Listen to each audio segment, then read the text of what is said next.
Hello tout le monde, hello, bienvenue pour ce nouveau live les gens, React. On a fait énormément de Fortnite ces derniers temps, on se calme un tout petit peu, ou au moins du moins ce soir les gens, pour pouvoir faire un petit peu de réaction. Ça fait longtemps qu'on n'en avait pas fait. Ce soir j'ai beaucoup de sujets à faire les gens. Déjà j'espère que vous allez bien les gens. Hello Abasonic, hello Masterblow, hello Panda. J'espère que vous avez passé une bonne journée, que tout se passe bien pour vous. Le programme de ce soir, du coup, parce que du coup, je ne vous ai pas dit, mais bah tout est un peu dans le titre, les gens. Hein.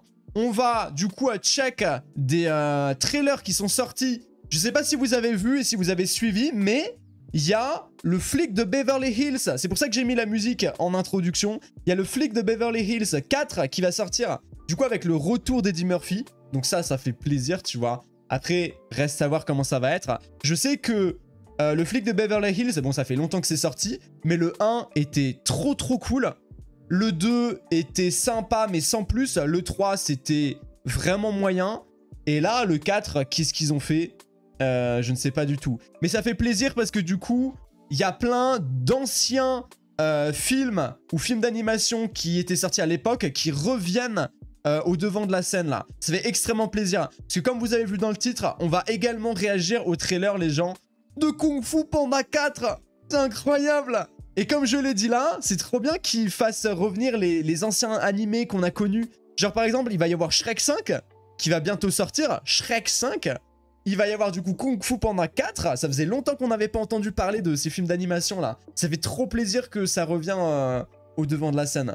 Et donc du coup après on fera comme d'habitude les petits trucs traditionnels les gens, c'est-à-dire 2 vidéos de Seb.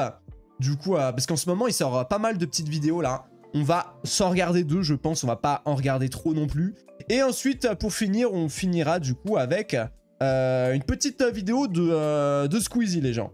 Et ensuite je pense qu'on sera bien en soi. Je sais pas à quelle heure il sera, mais je pense qu'on sera bon pour ce soir. On va pas non plus tout regarder à foison. C'est pas le but du live. On va voir déjà, je pense, la bande-annonce de le flic de Beverly Hills. Hop.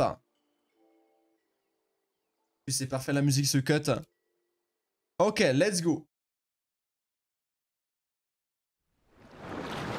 Vous me dites pour le son, si jamais, comme d'hab.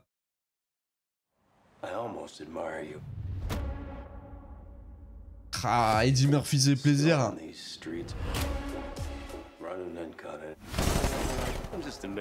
Oh! Ça se voit que ça a step up niveau qualité.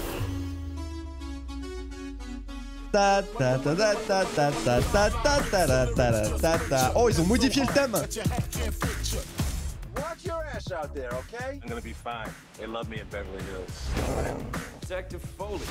On voit qu'il s'est un peu assagi, Eddie Murphy. Please tell me you didn't get arrested again. Twice, but I broke out. We put our lives on the line every day. And for what? Comes with the job if you're doing it right. Yeah, bitch! Je crois que ça va être le dernier. Hein. Axel. So how many people have you pissed off so far? I haven't pissed off anybody. Yeah, 50-50. 50-50. Is it that high? So far. Wow. Putain, le retour du casting. Le retour du casting, les gens. Ça, c'était ses collègues à l'époque. Oh, waouh. That high? So far. Wow.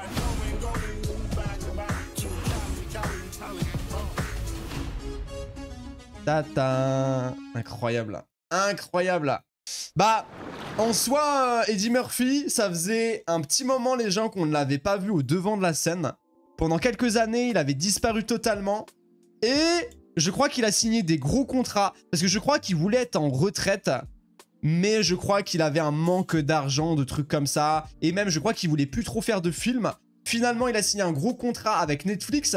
Qui, du coup, l'ont fait faire pas mal de petits films. Donc là, justement, notamment le flic de Beverly Hills. Et je crois que sur Amazon Prime également, là, il a sorti un film de Noël, il n'y a pas si longtemps. Et également, je crois qu'il avait fait Le Prince à New York 2, je crois qu'il avait fait. Bon, en soi, il n'était pas ouf le film. Hein. Mais quelle tristesse que du coup, on n'ait plus la VF qui était Med Mondo, qui faisait du coup la VF de Eddie Murphy. Et donc, ça veut dire, les gens, que quand il va y avoir Shrek 5, vous vous souvenez de la voix de l'âne dans Shrek? Et bah, c'était Med Mondo. Parce que du coup, c'était à la base Eddie Murphy. Enfin, c'est à la base Eddie Murphy. Et du coup, son doubleur français, c'était Med Mondo. Vu qu'il est plus de ce monde-là, c'est-à-dire qu'on va plus retrouver la voix de l'âne dans Shrek. Ce serait une nouvelle voix. Fais chier. Fais chier. Il était incroyable. Franchement, Med Mondo, incroyable. En plus, il avait de vraies bonnes valeurs. C'était vraiment un chic type. Vraiment, c'est dommage. En plus, je crois qu'il est mort il y a vraiment pas longtemps. Hein. Il est mort, je crois, il y a peut-être 2-3 ans en arrière. C'est putain, paix à son âme. Hein. Incroyable. Ce gars, il était trop chaud. Je me rappelle que j'avais vu une interview où il disait, à chaque fois qu'il devait doubler Eddie Murphy, il perdait 500 grammes ou parfois 1 kilo. Tellement que c'était compliqué de le doubler parce qu'il est plein d'énergie. Et du coup, fallait qu'il se mette dans la peau de son personnage. Et par exemple, pour faire Professeur Folding, et bah du coup, ça va dans tous les sens. Et du coup, il a dû doubler tous les personnages. Parce que du coup, dans Professeur Folding, c'est Eddie Murphy qui se déguise en toute la famille, quoi. Il se déguise en la mère de famille, le père de famille, l'oncle. Vraiment, il se déguise en tout le monde. Et donc, du coup, et bah, le doubleur, là, Med Mondo, il a dû doubler tout le monde. Et c'était un vrai taf assez compliqué, quoi. Et c'était plein d'énergie et tout. Donc, vraiment, c'était un stremon. Quel dommage qu'on l'ait perdu. Bref, et bah, du coup, hâte. Il y avait une date de sortie ou pas? Ah, l'été 2024, c'est écrit. Ok. Été 2024. Et bah, génial. Les gens, on passe au deuxième trailer reaction de Kung Fu Panda. Ça faisait longtemps. Apparemment, de ce que j'ai entendu comme écho, et ça, ça en a parlé du coup il y a quelques mois en arrière, apparemment, il y aurait le retour des anciens méchants des Kung Fu Panda. Parce que là, du coup, on en est au 4. Je crois qu'il va y avoir les 3 anciens ennemis qui vont revenir. C'est-à-dire le tigre blanc du tout premier Kung Fu Panda, le pan, qui était dans le deuxième Kung Fu Panda, et le sort de taureau, là, avec des pouvoirs. Je crois qu'ils vont revenir tous les 3. Ça va être incroyable. J'espère qu'ils ont gardé les mêmes voix qu'avant. Et voilà, let's go, hein. Oh là là, j'ai très hâte de voir ce que ça va donner, là. Vous êtes prêts? Ça faisait longtemps, hein. Kung Fu Panda 3, c'était quand? Déjà, c'était sorti il y a... C'était pas genre il y a 10 ans en arrière? Je crois que ça remonte, hein. Ça remonte vraiment. Hop, je cut le son. Je vous mets le truc. Let's go. Tu dois passer à l'étape suivante de ton voyage. Ah bon? J'ai pu être le guerrier. C'est la même voix! Let's go! Promu guide spirituel de la vallée de la paix. Apaisé. Apaisé. Vire tes nageoires de mon territoire! Oula. La voix, elle est partie en steak, là. À manger. Légumes et nouilles sautées. Ah, ça marche pas du tout. Oh! Tai Lung, Voilà! je suis fan. Je l'ai dit qu'ils allaient faire revenir les anciens méchants. Quand je posséderai le kung-fu des plus grands méchants, Personne n'osera douter de mon pouvoir. Pas même l'illustre guerrier dragon. C'est qui ça? La plus puissante sorcière. Attends, là, j'ai trop de questions, là. Caméléon. Et comment je la trouve, cette... la caméléone? Je vais t'amener tout C'est droit toujours sur ta aussi beau. porte. on est face à une armée. Alors on va créer notre armée à nous. Oh, c'est stylé. Les plus grands escrocs et criminels vivent ici. T'es une criminelle recherchée? T'as l'air étonné, c'est étonnant. Attention les enfants, les feux d'artifice, c'est dangereux. La violence chatouille le bidon. Pourquoi on vous aiderait? On peut battre la caméléone tous ensemble.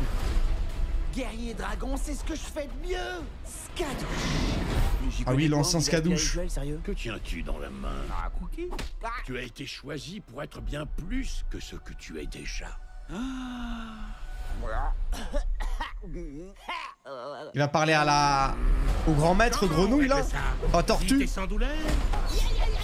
Ou lentement avec douleur? Et du coup, ils sont où, les anciens méchants? Là, on en a vu qu'un. t'as trouvé un rival à ta mesure, Caméléon. On se ressemble, toi et moi. Skadouche. Laisse faire. Je vais lui botter mes fesses. Attends.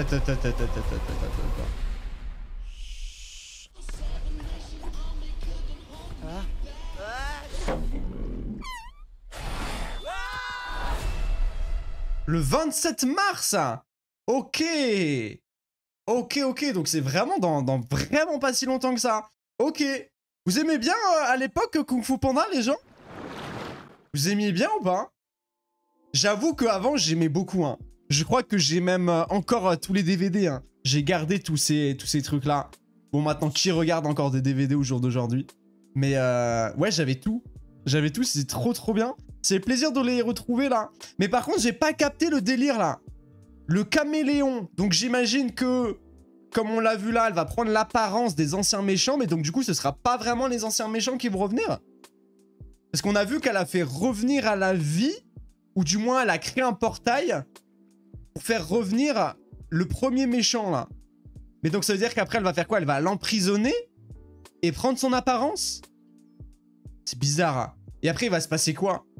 Après, à la fin, genre, il va le dire, Tai Lung, il va faire « Ok, c'est bon, tu m'as sauvé, petit panda, c'est bon, on fait la paix. » Alors qu'il l'a littéralement pulvérisé dans le 1 et il a pris sa place. Parce que normalement, ça devait être lui l'élu. Et il a pris sa place. Mais ouais, j'ai trop de questions en suspens là. J'ai vraiment trop de questions en suspens.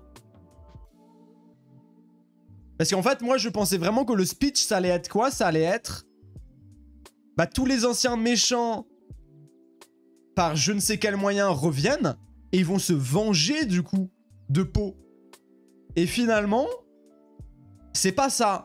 Finalement, ça va être juste un caméléon qui va reprendre l'apparence des anciens méchants, mais ce sera pas vraiment les anciens méchants. Mais c'est nul, du coup. C'est trop nul. Moi, je voulais vraiment la revanche, quoi. En mode, haha, tu m'as fumé. Dans le 1, tu te rappelles? Petit panda de merde. Et bah, puisque c'est comme ça, je vais te fumer. Moi, je pensais vraiment que ça allait être ça, tu vois. Et que du coup, les trois, ils feraient une alliance et ils essaieraient de le fumer. Mais en fait, pas du tout. Ah, je suis déçu un peu. Je suis déçu. Après, peut-être qu'on sait pas ce que ça va être. Hein.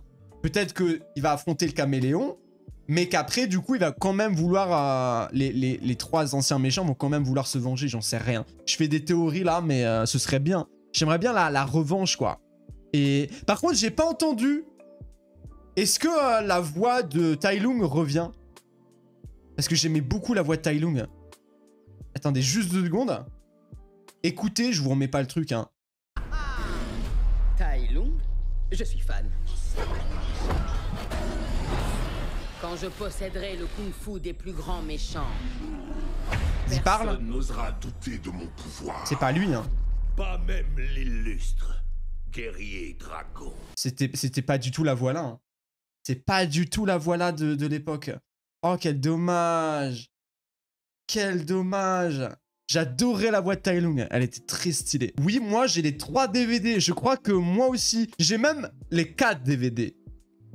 Et là, vous allez me dire, what the fuck? Comment ça, il a les 4 DVD? J'ai le 1. J'ai le 2. J'ai le 3.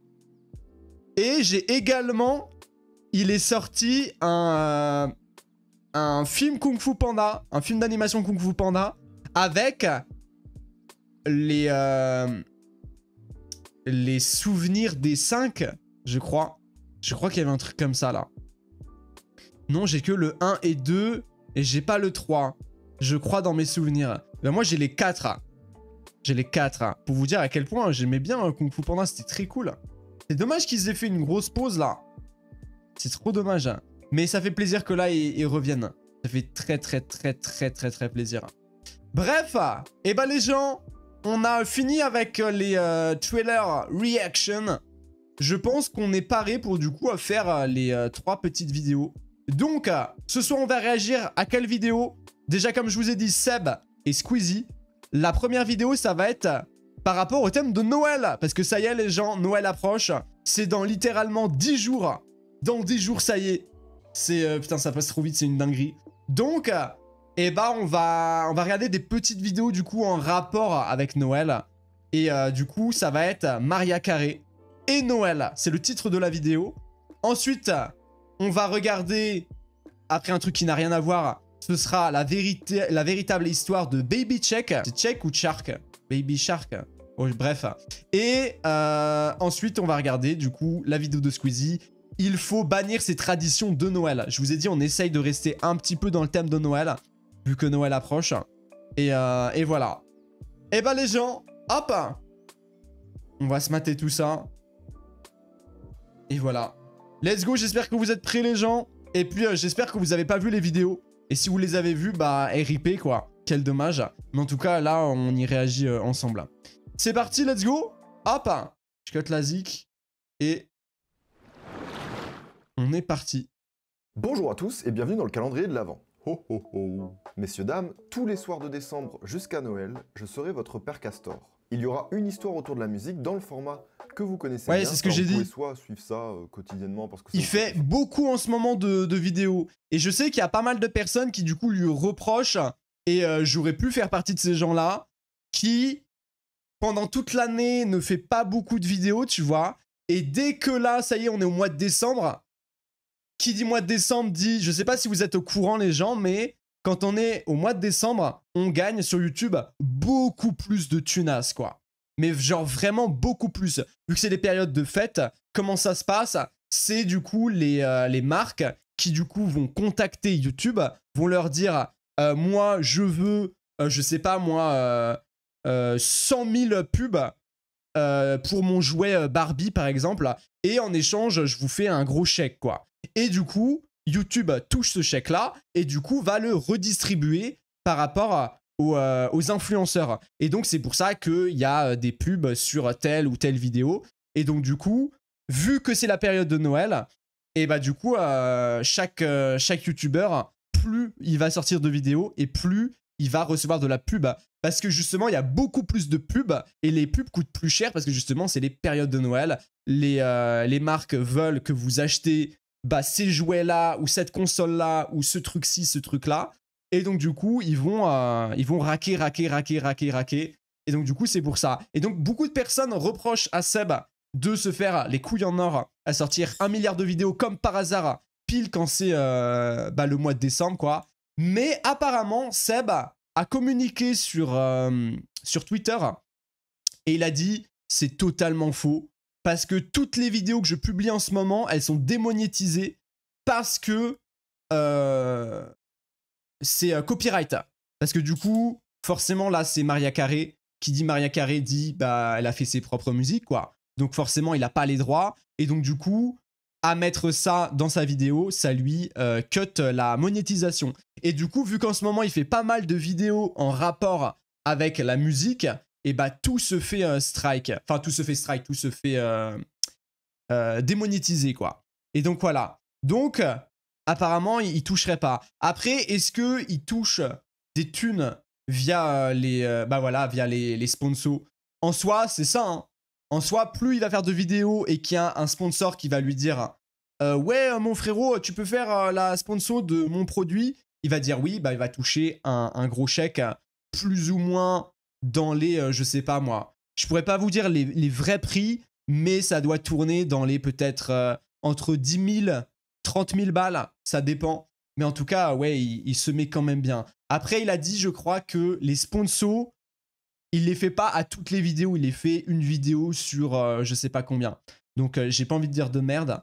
Mais apparemment, il fait pas ça pour les thunes, apparemment. Donc voilà. Et puis même, s'il fait ça pour les thunes, en soi, il fait ce qu'il veut, hein. J'ai envie de vous dire, s'il a envie de se mettre bien, et ben il se met bien.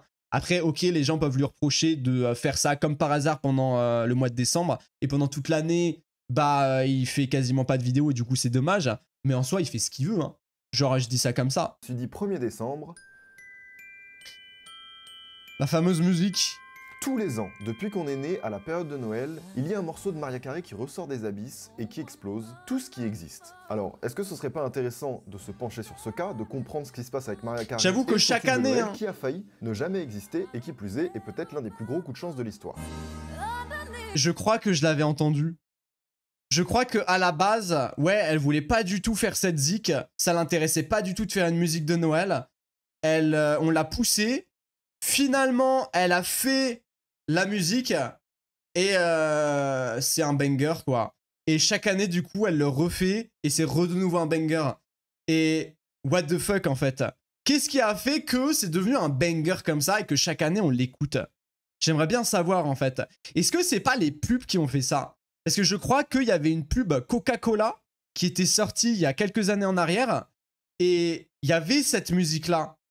Et donc, est-ce que ça a aidé à faire propulser la zik ou peut-être qu'elle était déjà connue avant? Je sais pas du tout. Mais cette musique, je l'entends depuis, mais c'est des années, c'est un truc de fou. Genre, elle surfe et même encore aujourd'hui, je crois qu'elle a même ressorti un truc en rapport avec Noël, bah toujours la même zik, tu vois. Et à chaque fois, elle les modifie légèrement. Elle ajoute une petite touche en plus chaque année. C'est vraiment une dinguerie, ça. Hop, là, ça va être la sponsor. Aïe, aïe, aïe, aïe, aïe, aïe, aïe. J'ai trop peur de me faire démonétiser, les gens. Hein. Ça vous dérange pas si je l'avance? Pour comprendre voilà. comment Mariah Carey a conquis Noël, j'ai très peur. Partir du tout début. Toute cette histoire commence en juin 94 dans une station balnéaire à l'est des États-Unis. Mariah Carey a alors 25 ans, elle a déjà fait 3 albums. Ok. Ok. Grammy winner goes to Mariah Carey.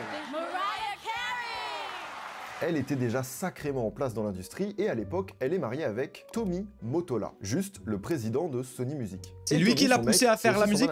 Et donc voilà, ils sont chez eux, ils sont en train de papoter, tu vois. Et puis ils ont une idée, une petite idée là, ils se disent putain, qu'est-ce que je peux bien faire? J'ai 2 Grammy, ma carrière va bien. Et Tommy va essayer de la convaincre de faire une chanson de Noël ainsi qu'un album dans l'idée de recréer un hit dans le style de Christmas de Darlene Love qui était sorti 30 ans plus tôt. Mais en plus, on va pas se mytho les gens, mais faire une musique pendant les périodes de Noël, c'est 200 d'IQ, quoi.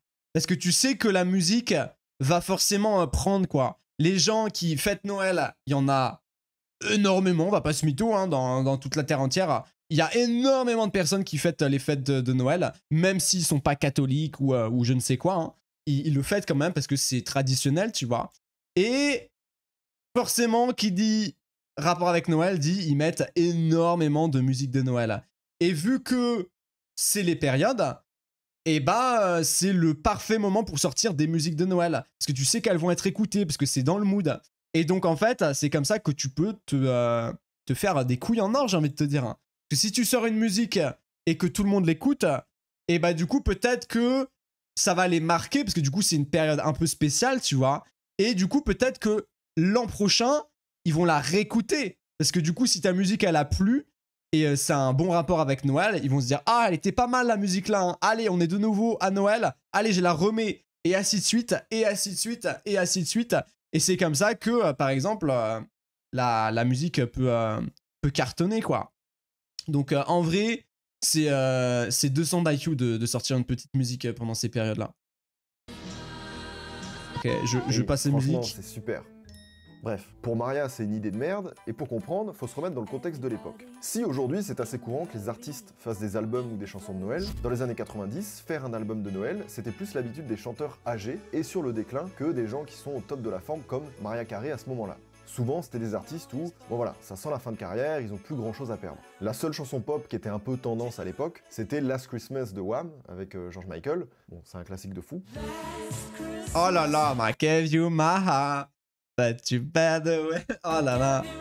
Quand même au début de sa carrière, elle se dit j'ai pas envie de prendre le risque qu'on me colle une étiquette. Elle est incroyable cette musique là, je la trouve incroyable. Même encore actuellement là, je la trouve waouh. Parce que si je floppe maintenant, le timing est catastrophique et ça peut trop amputer ma carrière. Franchement, c'est pas une très bonne idée. Je suis pas emballé. Donc au prime abord, ça lui semble être une mauvaise idée. Et pourtant, Mariah Carey et Noël, c'est une histoire de longue date. Car, comme elle l'a souvent évoqué, la chanteuse a toujours aimé Noël, elle y tient beaucoup et elle refuse souvent que cette fête soit gâchée. Ce qui est marrant, c'est qu'elle est devenue une espèce d'icône de Noël, mais que de base, même dans son enfance, elle a pas eu trop de Noël heureux. Durant drôle, son enfance, elle décrit souvent des vacances de Noël en famille, parfois tragiques, qui se passent pas. Oh, c'est moins drôle ça. Elle explique que tout ce qu'elle recevait en cadeau, c'était des fruits emballés, les fameuses oranges. Toujours du mal à m'y faire. Hein. Hi, I'm Walter Afanasieff. Laissez-moi vous présenter Walter Afanasieff, un compositeur notamment connu pour la fameuse chanson du Titanic qui sortira quelques années plus tard.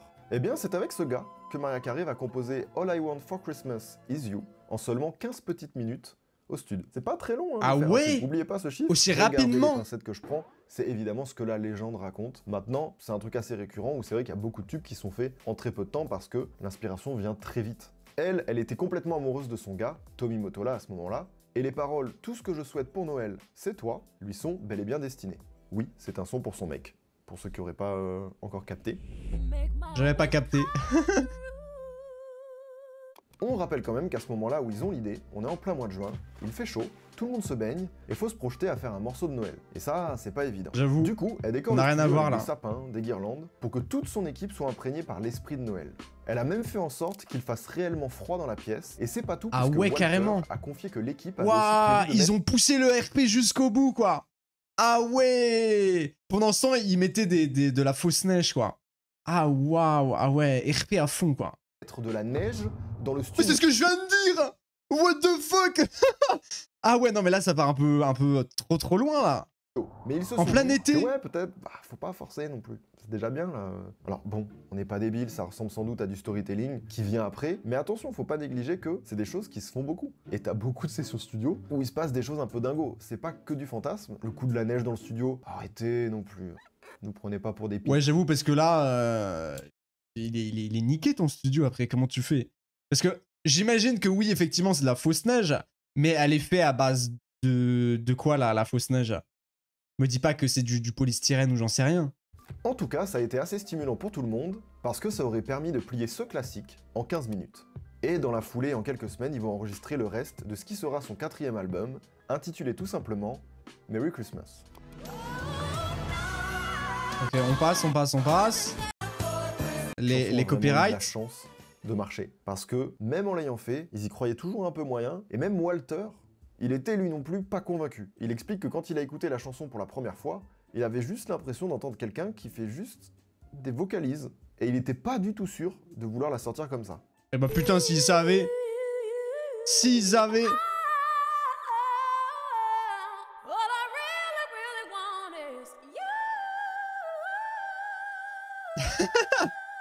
Ce qui est Oui, il y drôle en a avec cette beaucoup des anecdote, c'est de voir que Mariah Carey en a beaucoup joué tout au long de sa carrière, justement des vocalises. Parce que même à cette époque, c'était pas non plus une manière de chanter ultra populaire. C'est une musicalité quand même particulière, et enfin bon, sur le moment, personne n'y croit.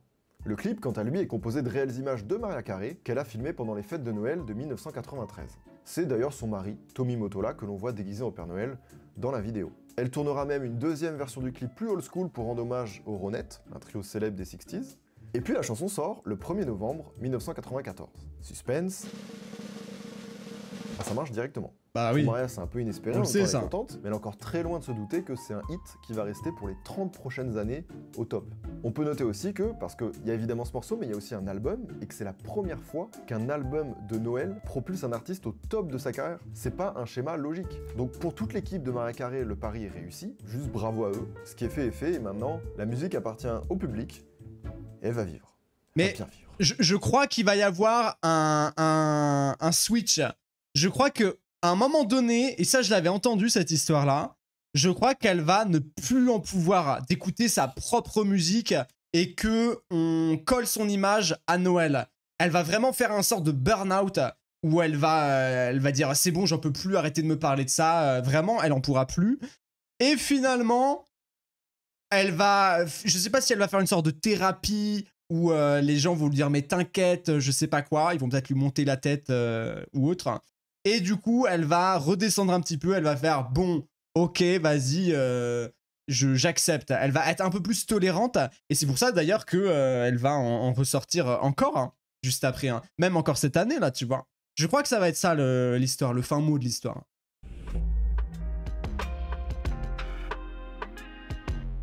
Chaque année, ce tube prend de plus en plus en popularité.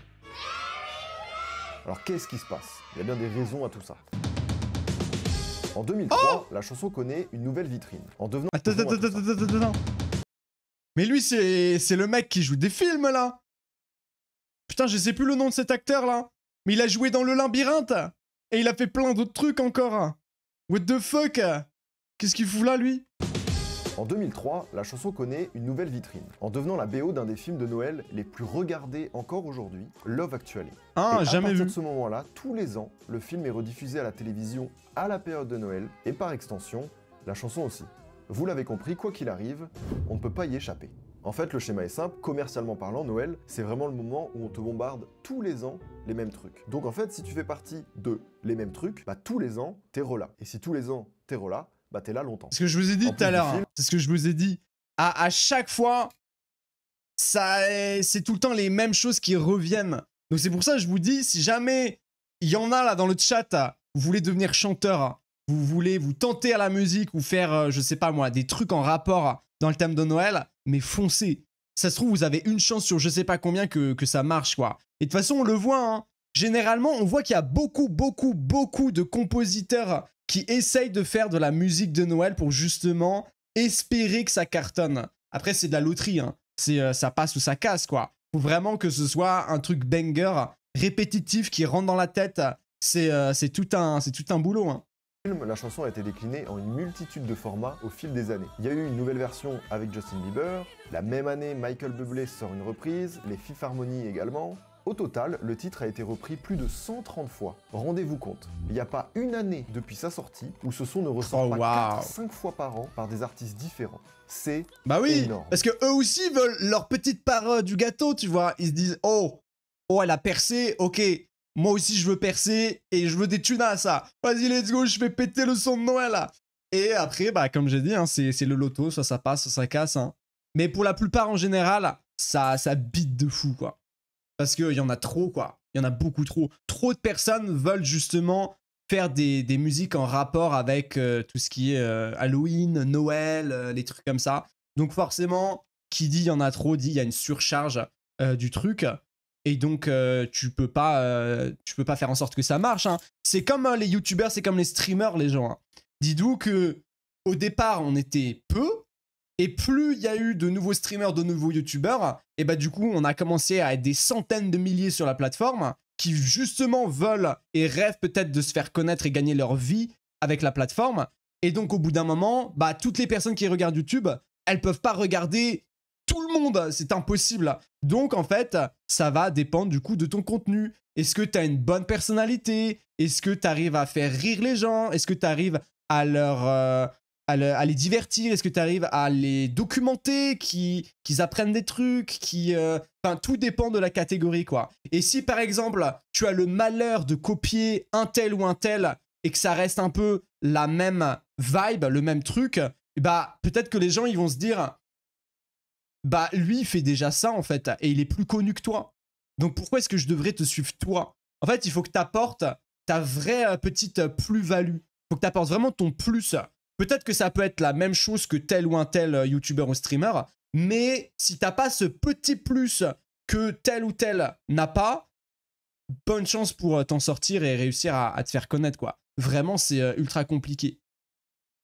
Je dis à la fin du live, je suis sûr que tout le monde aura la musique dans la tête. Ah bah oui, ça se trouve, vous allez tous aller l'écouter là, juste après là. Et puis évidemment, vu l'engouement du morceau, elle en a bien profité. En 2015, Mariah Carey sort un livre pour enfants tiré de la chanson. 2 ans plus tard, en 2017, elle sort le film d'animation inspiré de la chanson. Ah bon? De 2014 à 2019, pendant 5 ans, la chanteuse a sa propre résidence au Bacon Theatre de New York, intitulée All I Want for Christmas Is You, A Night of Joy and Festivity. Oui, oui, baguette. Et là-bas, elle a fait plus d'une 50aine de dates. Pourquoi c'était gratuit, avec seulement Sochaux autour de cette musique. Personne ne capitalise comme Mariah Carey capitalise. En 2019, elle sort un énième clip du même morceau. Parce que, pourquoi pas au point où on en est? Et on passe évidemment au-dessus de tous les produits dérivés. Elle a fait des bonnets, des boules de Noël, des chaussettes, ouais, bah oui, des thunes et encore des thunes, évidemment. Un empire de business autour de Noël. De musique. Il n'y a pas beaucoup de gens qui ont fait ça, il y en a. Mais pas beaucoup. Et tiens, vu qu'on parle business, et si on parle les chiffres? C'est compliqué précisément de savoir combien... c'est des millions, des centaines de millions. Et des petites études. En 2016, Channel 5 a mené l'enquête. Et on a conclu que la chanson rapporterait l'équivalent de près de 2,5 à 3 millions de dollars par an à la chanteuse, c'est-à-dire plus de 60 à 70 millions de dollars. Bah j'étais quasiment, j'ai dit 100 millions, c'était quasiment ça. Soit une musique rentable. Alors pour rappel, en prenant en compte que le morceau a été fait en 15 minutes, j'ai fait un petit calcul, je me suis permis. Ça fait environ 4,5 millions de dollars par minute investis dans le fait de créer cette chanson. Oh waouh. 77 000 dollars par seconde. Waouh. T'as vu? Ça va très vite. C'est vraiment de l'argent bien investi. Waouh. Et je me suis dit, putain, si ça a vraiment duré 15 minutes de faire ce truc-là, je pense que personne n'incarne mieux le quart d'heure de gloire que ces 15 minutes qui lui ont rapporté 70 putains de millions de Elle dollars. a cassé le Bravo. game. Franchement, c'est hallucinant. 30 années sont passées depuis l'enregistrement de All I Want for Christmas Is You. Et la chanson n'a pas pris une ride. C'est le 11e single le plus vendu de l'histoire. La chanson obtient 3 records dans le Guinness Book. Celui de la chanson de Noël la plus vendue de tous les temps, celui de la plus écoutée sur Spotify, et celui de la chanson de Noël classée le plus de fois numéro 1. Bah oui, en Angleterre. évidemment. Au cas où vous ne l'auriez toujours pas compris, Mariah Carey se met très bien. Et si maintenant je vous disais que cette chanson n'était pas la sienne et qu'elle avait tout volé? Oh, on va dans les dessous de l'iceberg. On est sur une vidéo de Feld Up là. En 2022, la diva est accusée de violation des droits d'auteur pour son tube. Le plaignant, c'est Tandy Stone, qui dit avoir coécrit Oh waouh, et la enregistré Pecou. une chanson. Oh waouh. C'est pas dans un film d'animation cette Pecou là? Attends. C'est pas genre les trolls, j'ai jamais vu ce truc. C'est les trolls, non? Ça s'appelle le film. En tout cas, il y a le mot troll dedans. Du même nom Oh waouh. en 1989. Il affirme également Oh non! Je sais, il a la coupe à qui? Il a la coupe du méchant là. C'est pas Syndrome dans Les Indestructibles? Le rouquin là qui avait la coupe comme ça? Je crois, hein. Ou sinon le bébé dans Les Indestructibles. Il a la petite mèche qui fait comme ça aussi. Oh waouh. Oh la Pecou de fou. Autorisation à la chanteuse pour l'utiliser. Selon lui, Mariah Carey et Walter Afanasieff Oh waouh, auraient consciemment atypique, volé hein. sa chanson. Il a réclamé 20 millions de dollars. Mais fais de voir la dommages musique, et c'était quoi? intérêts à la chanteuse. Et la chanson volée en question, Ok, vas-y. la voici. Take back the tinsel, stockings and bows, 'cause all I want for Christmas is you. Bon, à part le titre, Bah oui. Et elle a juste récupéré une phrase quoi. Mais est-ce que ça fait de ça un plagiat? Ils abusent là. Là ils veulent juste toucher des tunas là. c'est bien tenté, j'ai pas dit le contraire. Maintenant, t'es tout seul, frérot. Y a aucune ressemblance, quoi. Je vous rassure, c'est pas vraiment aller plus loin. Le meilleur argument étant qu'au total, près de 177 chansons portent le nom de All I Want for Christmas Is You. Donc autant te dire que, bon, le gratteur, là... En tout cas, cette histoire ne semble pas du tout avoir... Ok, je pensais que ça allait être plus loin. Qui n'hésite toujours pas, mais jamais, à ressortir sa chanson. Et parce qu'à un moment donné, il faut se le dire aussi, certaines personnes n'en peuvent plus. Voilà, c'est juste le syndrome de la chanson qui passe tout le temps. À un moment donné, tu la vomis. Aussi bien soit-elle. Disons-le, il y en a qui en peuvent plus. Il y a carrément des bars qui interdisent de jouer la chanson avant le 1er décembre, et encore, c'est autorisé qu'une fois par nuit. Ah Encore ouais. pire, il y a même eu une enquête en 2019 qui dit que le public anglais l'a élu la chanson la plus ennuyeuse de tous les temps. Ah ouais, retournement de C'est un peu le situation. revers de la médaille. Je pense pas que ça impacte Mariah Carey que sa chanson soit titrée comme ça. 15 minutes, 70 millions, oubliez pas. On va pas pleurer, quoi. Island Records and Elizabeth Arden present the Mariah Carey Christmas Spectacular. Ce qui est assez ironique, c'est que, comme on le disait tout à l'heure, Mariah Carey, de base, elle était un peu réticente à cette idée. Elle disait, oui, bon, enfin, un truc de Noël, c'est les gens en fin de carrière. C'est, tu vois, les finitos en devenir. Et, au final, ce risque qu'elle a pris lui aura carrément déroulé presque une carrière entière juste sur cette fête. Depuis la sortie de la chanson et le succès qui est venu avec, la diva a bien compris que Noël serait sa marque de fabrique. Et en dehors des multiples versions de la chanson qu'elle a eues au fil des années, la chanteuse a aussi tenté plusieurs fois de recréer un tube de Noël en espérant connaître le même succès avec un second album en 2010. Les On copyrights. a l'impression qu'elle ne fait plus que ça. Et en ce qui concerne les clips, c'est toujours la même recette. Un peu de nostalgie, Mariah Carey en rouge, des décos de Noël et des vocalises. Mais bon, évidemment, ça n'a jamais autant marché que All I Want for Christmas Is You. En général, ce genre de succès planétaire ne peut pas être égalé d'un titre similaire d'un même artiste, et Mariah Carey n'échappera pas à cette règle. Après on dit ça, mais ça semble pas du tout être un problème pour elle, qui surfe sur le même son depuis 30 ans, elle en a rien à foutre, hein, peu importe. Le 1er novembre 2019, à l'occasion de l'anniversaire de sa sortie, elle a posté une petite vidéo sur son compte Twitter où elle s'est mise en scène en train de rentrer d'une fête d'Halloween et de se réveiller le lendemain avec un appel du Père Noël. Vêtue d'un pyjama rouge, évidemment, et elle clame le fameux It's time. Elle sait très bien ce qu'elle fait. Oh, et d'ailleurs, je secours. crois que c'est la meuf qui sait le plus ce qu'elle fait. Elle maîtrise son image à la perfection, elle maîtrise son truc. Vous l'avez sûrement remarqué, mais chaque apparition de Mariah Carey, elle est habillée en rouge. Parce que c'est une espèce de piqûre de rappel dans ton inconscient qui te dit « Oh, la meuf de Noël, là. Elle veut être la reine de Noël. » Oh waouh, la manipulatrice. Oh waouh. Tout ça pour te rappeler la musique dans ton inconscient. Oh waouh. incroyable ça. Bonne soirée, Masonic. Merci d'être passé. À demain. Putain, c'est incroyable ça. Ah waouh. Ou ça se trouve, elle a suivi des cours de manipulation entre guillemets. De hey, tu devrais faire ci, tu devrais faire ça. Comme ça va rappeler aux gens de faire ci, de faire ça. Je sais pas. Bizarre. Hein. Voulu se faire attribuer officiellement. Mariah Carey a voulu déposer Queen of Christmas. C'est évidemment une question d'argent parce qu'en fait, avoir le nom de Queen of Christmas, elle aurait pu faire des produits dérivés sur Noël et en avoir les droits, ce qui était un problème. La justice a estimé qu'elle n'était pas la seule à mériter un tel titre, et donc la justice a décidé que personne n'aura ce titre. Mais c'est fou, elle a tenté presque de déposer Noël. En mode maintenant, bon écoutez, c'est à moi, c'est acté, non? Tu ne peux pas déposer une fête chrétienne. On peut pas faire ça, non. On peut pas te donner Christmas. Et quand bien même, quand on y réfléchit... Elle a assez de thunes, elle a pas besoin de plus. D'autant plus que le reste de l'année, et ça encore c'est aussi contrôlé, bah on la voit jamais. J'avoue. Quand on y pense, il n'y a aucun artiste qui incarne une période ou une fête comme Mariah Carey le fait avec Noël. On a les tubes de l'été, mais c'est pas le même tube depuis 30 ans tous les étés. Mais alors, qu'est-ce que ça veut dire? Ça veut dire que c'est intemporel? C'est-à-dire qu'à chaque Noël, et pour tout bah on l'a vu. Maintenant, il y aura ce on l'a vu tout à l'heure, ils ont mis un vieux son des années je sais pas combien, là. On a vu que ça cartonnait toujours. Donc en soi, j'avoue que ça peut être intemporel, hein, en vrai de vrai. Eh bien, selon Marc Jaja, un maître de conférence à l'université de Nantes, ce n'est pas si simple. Pour lui, la chanson traversera les âges, mais pas Mariah Carey. C'est la rançon paradoxale de la gloire, parce que les chansons finissent par s'anonymiser. Et ce point-là, il est intéressant. Une œuvre qui survit à son auteur s'explique souvent par le fait qu'au bout de quelques temps, elle tombe dans le domaine public.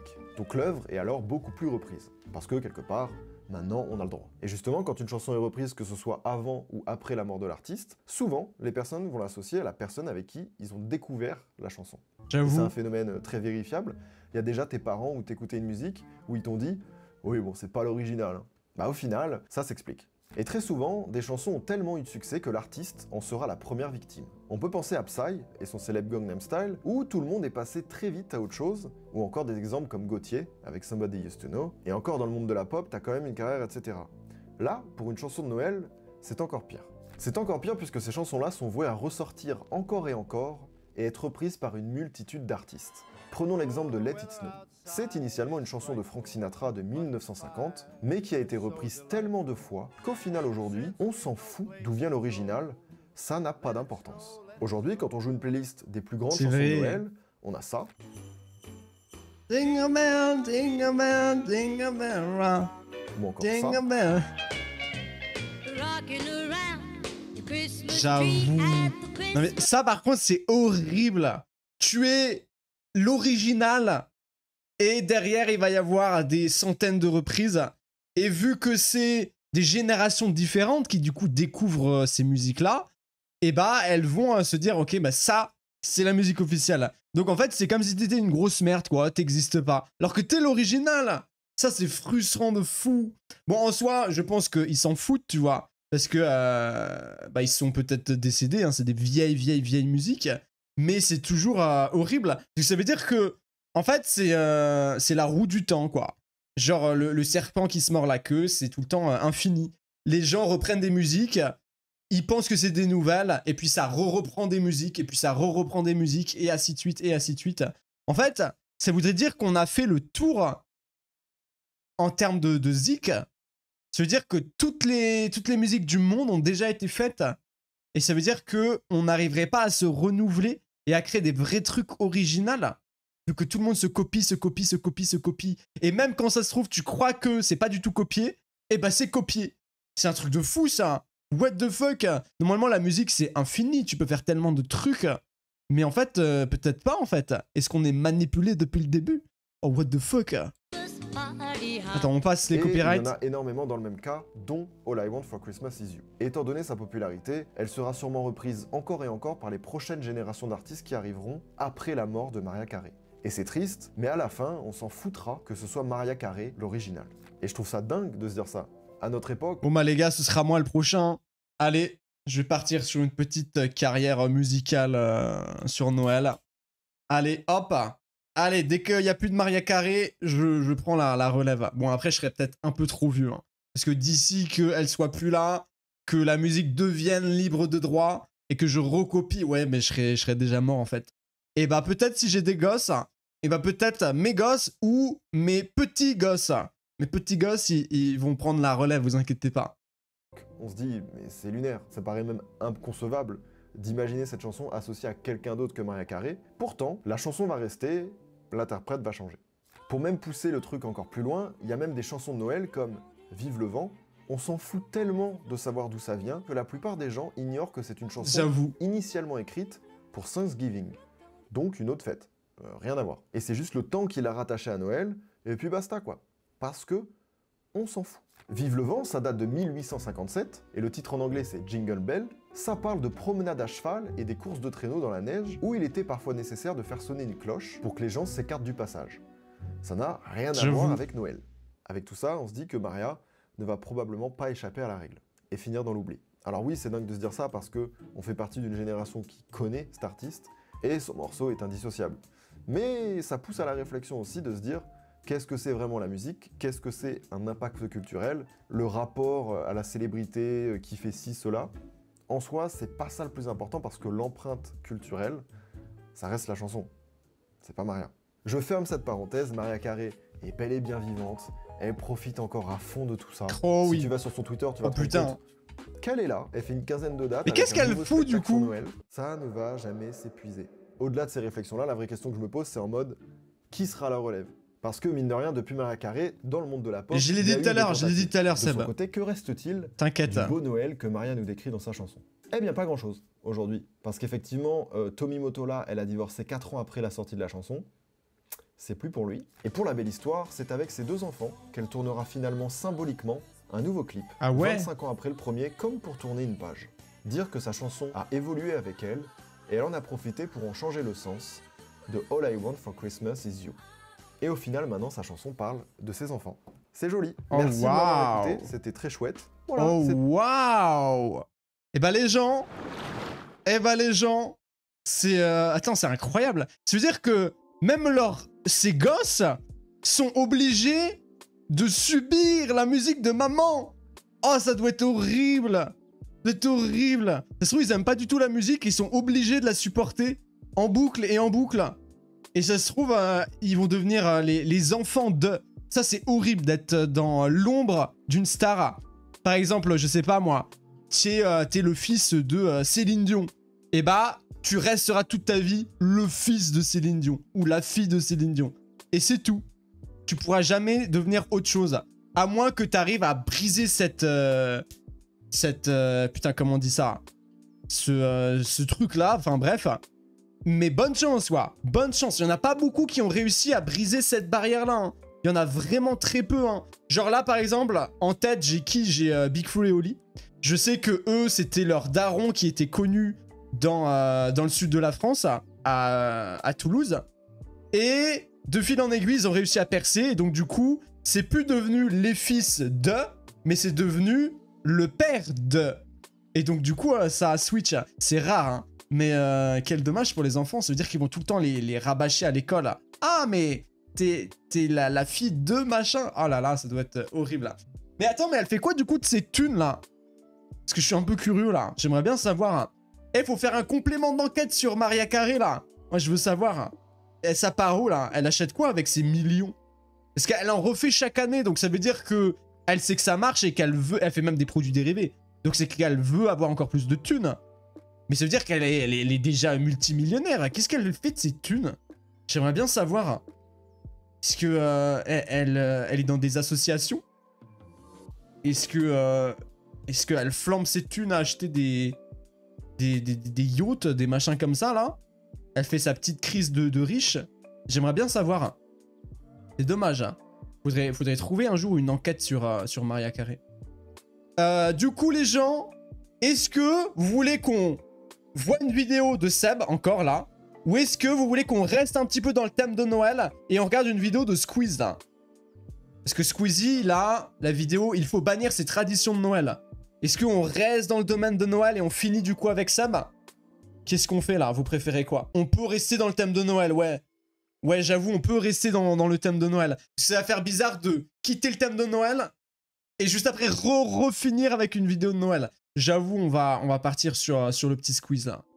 Et après, du coup, on finira avec rien à voir, ce sera Baby Shark. Voilà. Hop, comme d'hab. Mais elle était bien, sa vidéo, hein. Elle était très bien.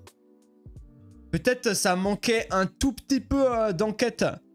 Genre, j'aurais bien aimé juste en apprendre un tout petit peu plus par rapport à ce que je vous ai dit tout à l'heure. Est-ce que c'était un mythe, le fait qu'elle en peut plus de sa propre musique? J'aimerais bien savoir ça. Et également, bah, qu'est-ce qu'elle fait de cet argent-là? Est-ce qu'elle l'a réinvesti pour d'autres projets en rapport avec Noël? Est-ce que... j'aimerais bien juste savoir ça. Et puis, également les origines. Parce que là, il nous en a parlé vite fait de... C'est son producteur et donc son mari qui voulait qu'elle fasse ça. Mais d'où est partie l'idée, en fait? Pourquoi c'est en particulier cette musique-là? Comment elle a trouvé les paroles? Qu'est-ce qui a fait que... En vrai, il en a parlé, mais peut-être pas à 100%. Enfin, bref. Après, ça reste mon avis personnel, tu vois. Du coup, c'est parti, les gens. Là, il nous reste vraiment pas beaucoup de vidéos. Hein. Là, les 2 dernières vidéos, les gens, elles font 20 minutes. Donc, en soi, ça veut dire que peut-être que là, on finit le live à 23 h. Donc là, il va être plutôt court, le petit live, là. C'est pas plus mal, hein. Parce que hier, on a fini très tard. Donc, en vrai, c'est pas plus mal. Et au moins, toutes les personnes qui bossent demain et qui doivent se coucher tôt, là, et bah, au moins, vous êtes bien, là. Après, je vous lâche. Hop, je cut la zik. Et on est paré pour la petite vidéo du petit Squeezie. C'est parti, il faut bannir ces traditions de Noël.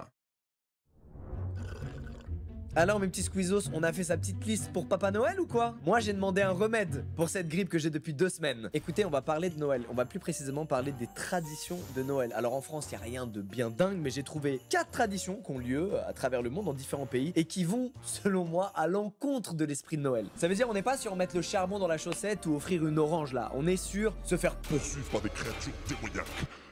Par exemple, je vais vous raconter ces 4 traditions, donc ce sera 3 petites. Donc j'imagine c'est dans d'autres pays. Parce qu'il y a une tradition qui est fabuleuse, vous allez voir, qui a lieu en Suède, où tout le monde troll depuis 50 ans une ville en Suède, c'est à mourir de rire. Et on va aussi parler d'une tradition qui a lieu en Catalogne, qui selon moi rend les enfants beaucoup trop violents. Une tradition aussi qui a lieu... Donc en fait, dans tous les pays du monde, les gens ne fêtent pas forcément Noël comme nous, Français, tu vois.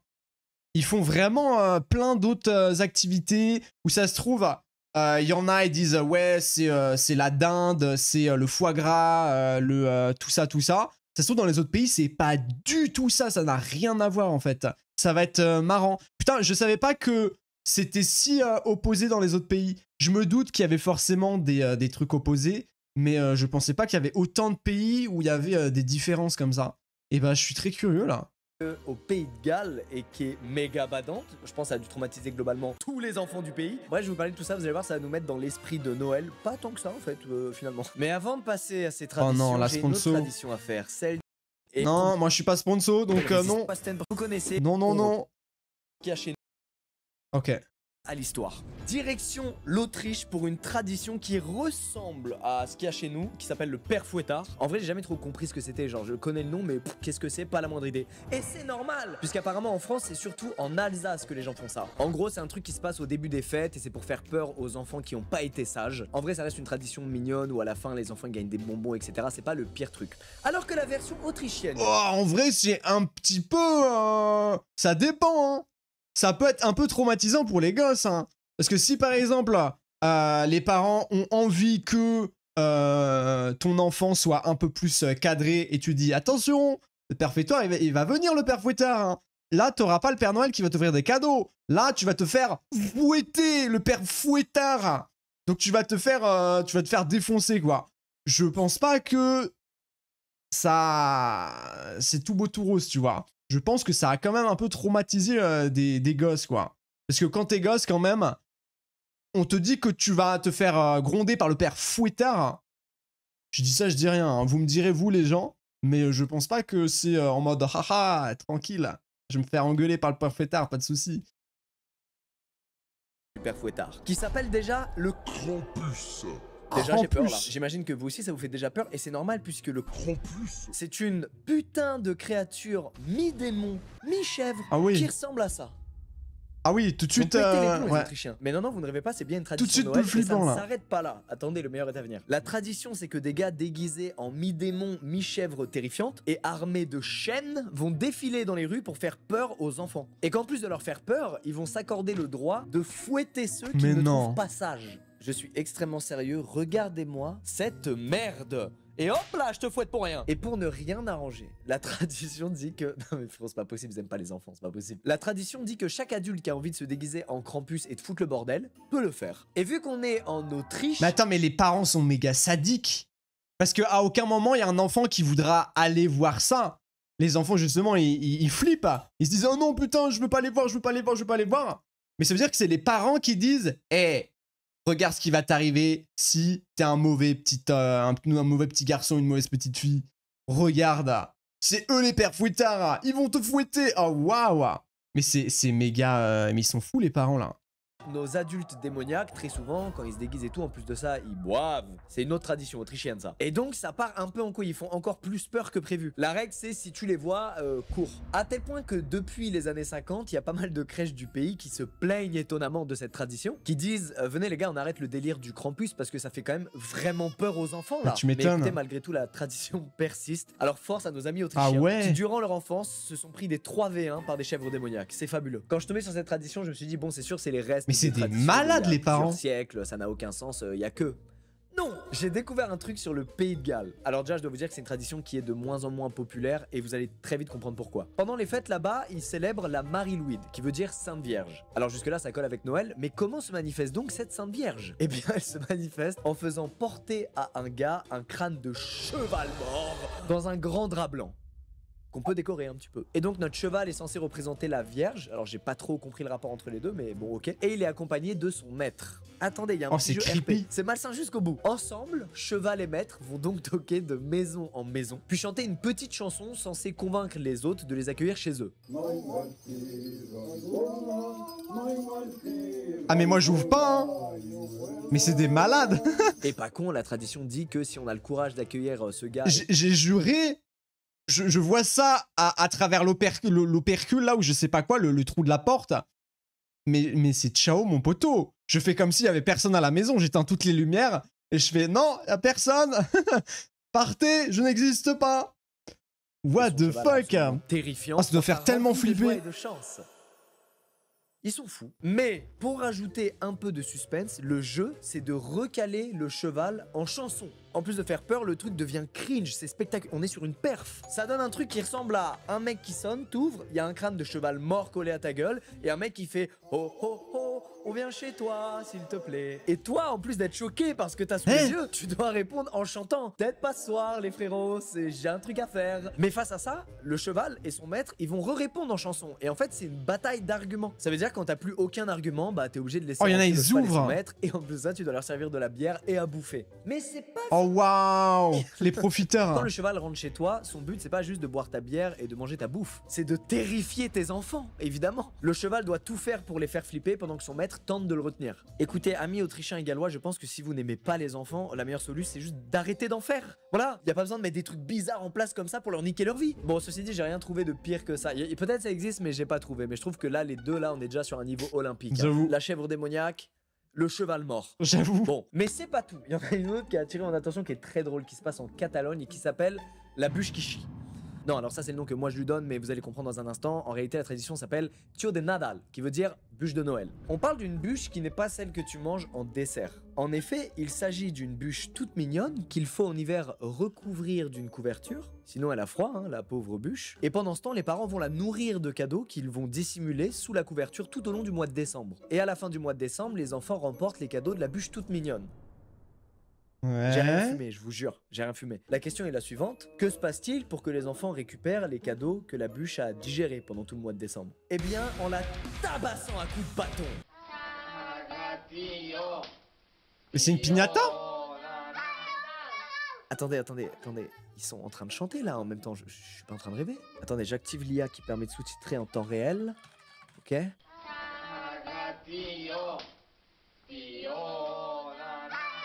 Ah c'est pour ça le C'est nom de pas ma rêve, la c'est bûche qui réalité. chie. Les enfants vont chanter ça en boucle, donc ils vont répéter chie la bûche tout en la tabassant pour qu'elle Mais en fait, chie ses cadeaux. Mais en fait, ça veut dire que là, ils ont transformé le délire de le Père Noël, ça devient une bûche.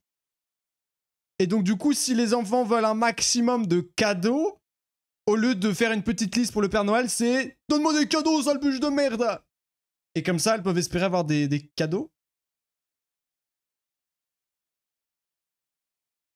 C'est un peu chelou. Je peux vous traduire en exclusivité. Chie la bûche. Idéalement des nougats ou des amandes. Si tu veux pas chier, je vais te frapper avec un bâton très très fort. What the fuck. Je suis pas très fuck. sûr de ce que ça transmet à ton enfant, tout ça, mais... Ils ont fait fumer quoi au gosse? Parce que là, faut qu'on m'explique là. Qu'est-ce que vous avez fait fumer au gosse? Normalement, c'est plus un problème après là.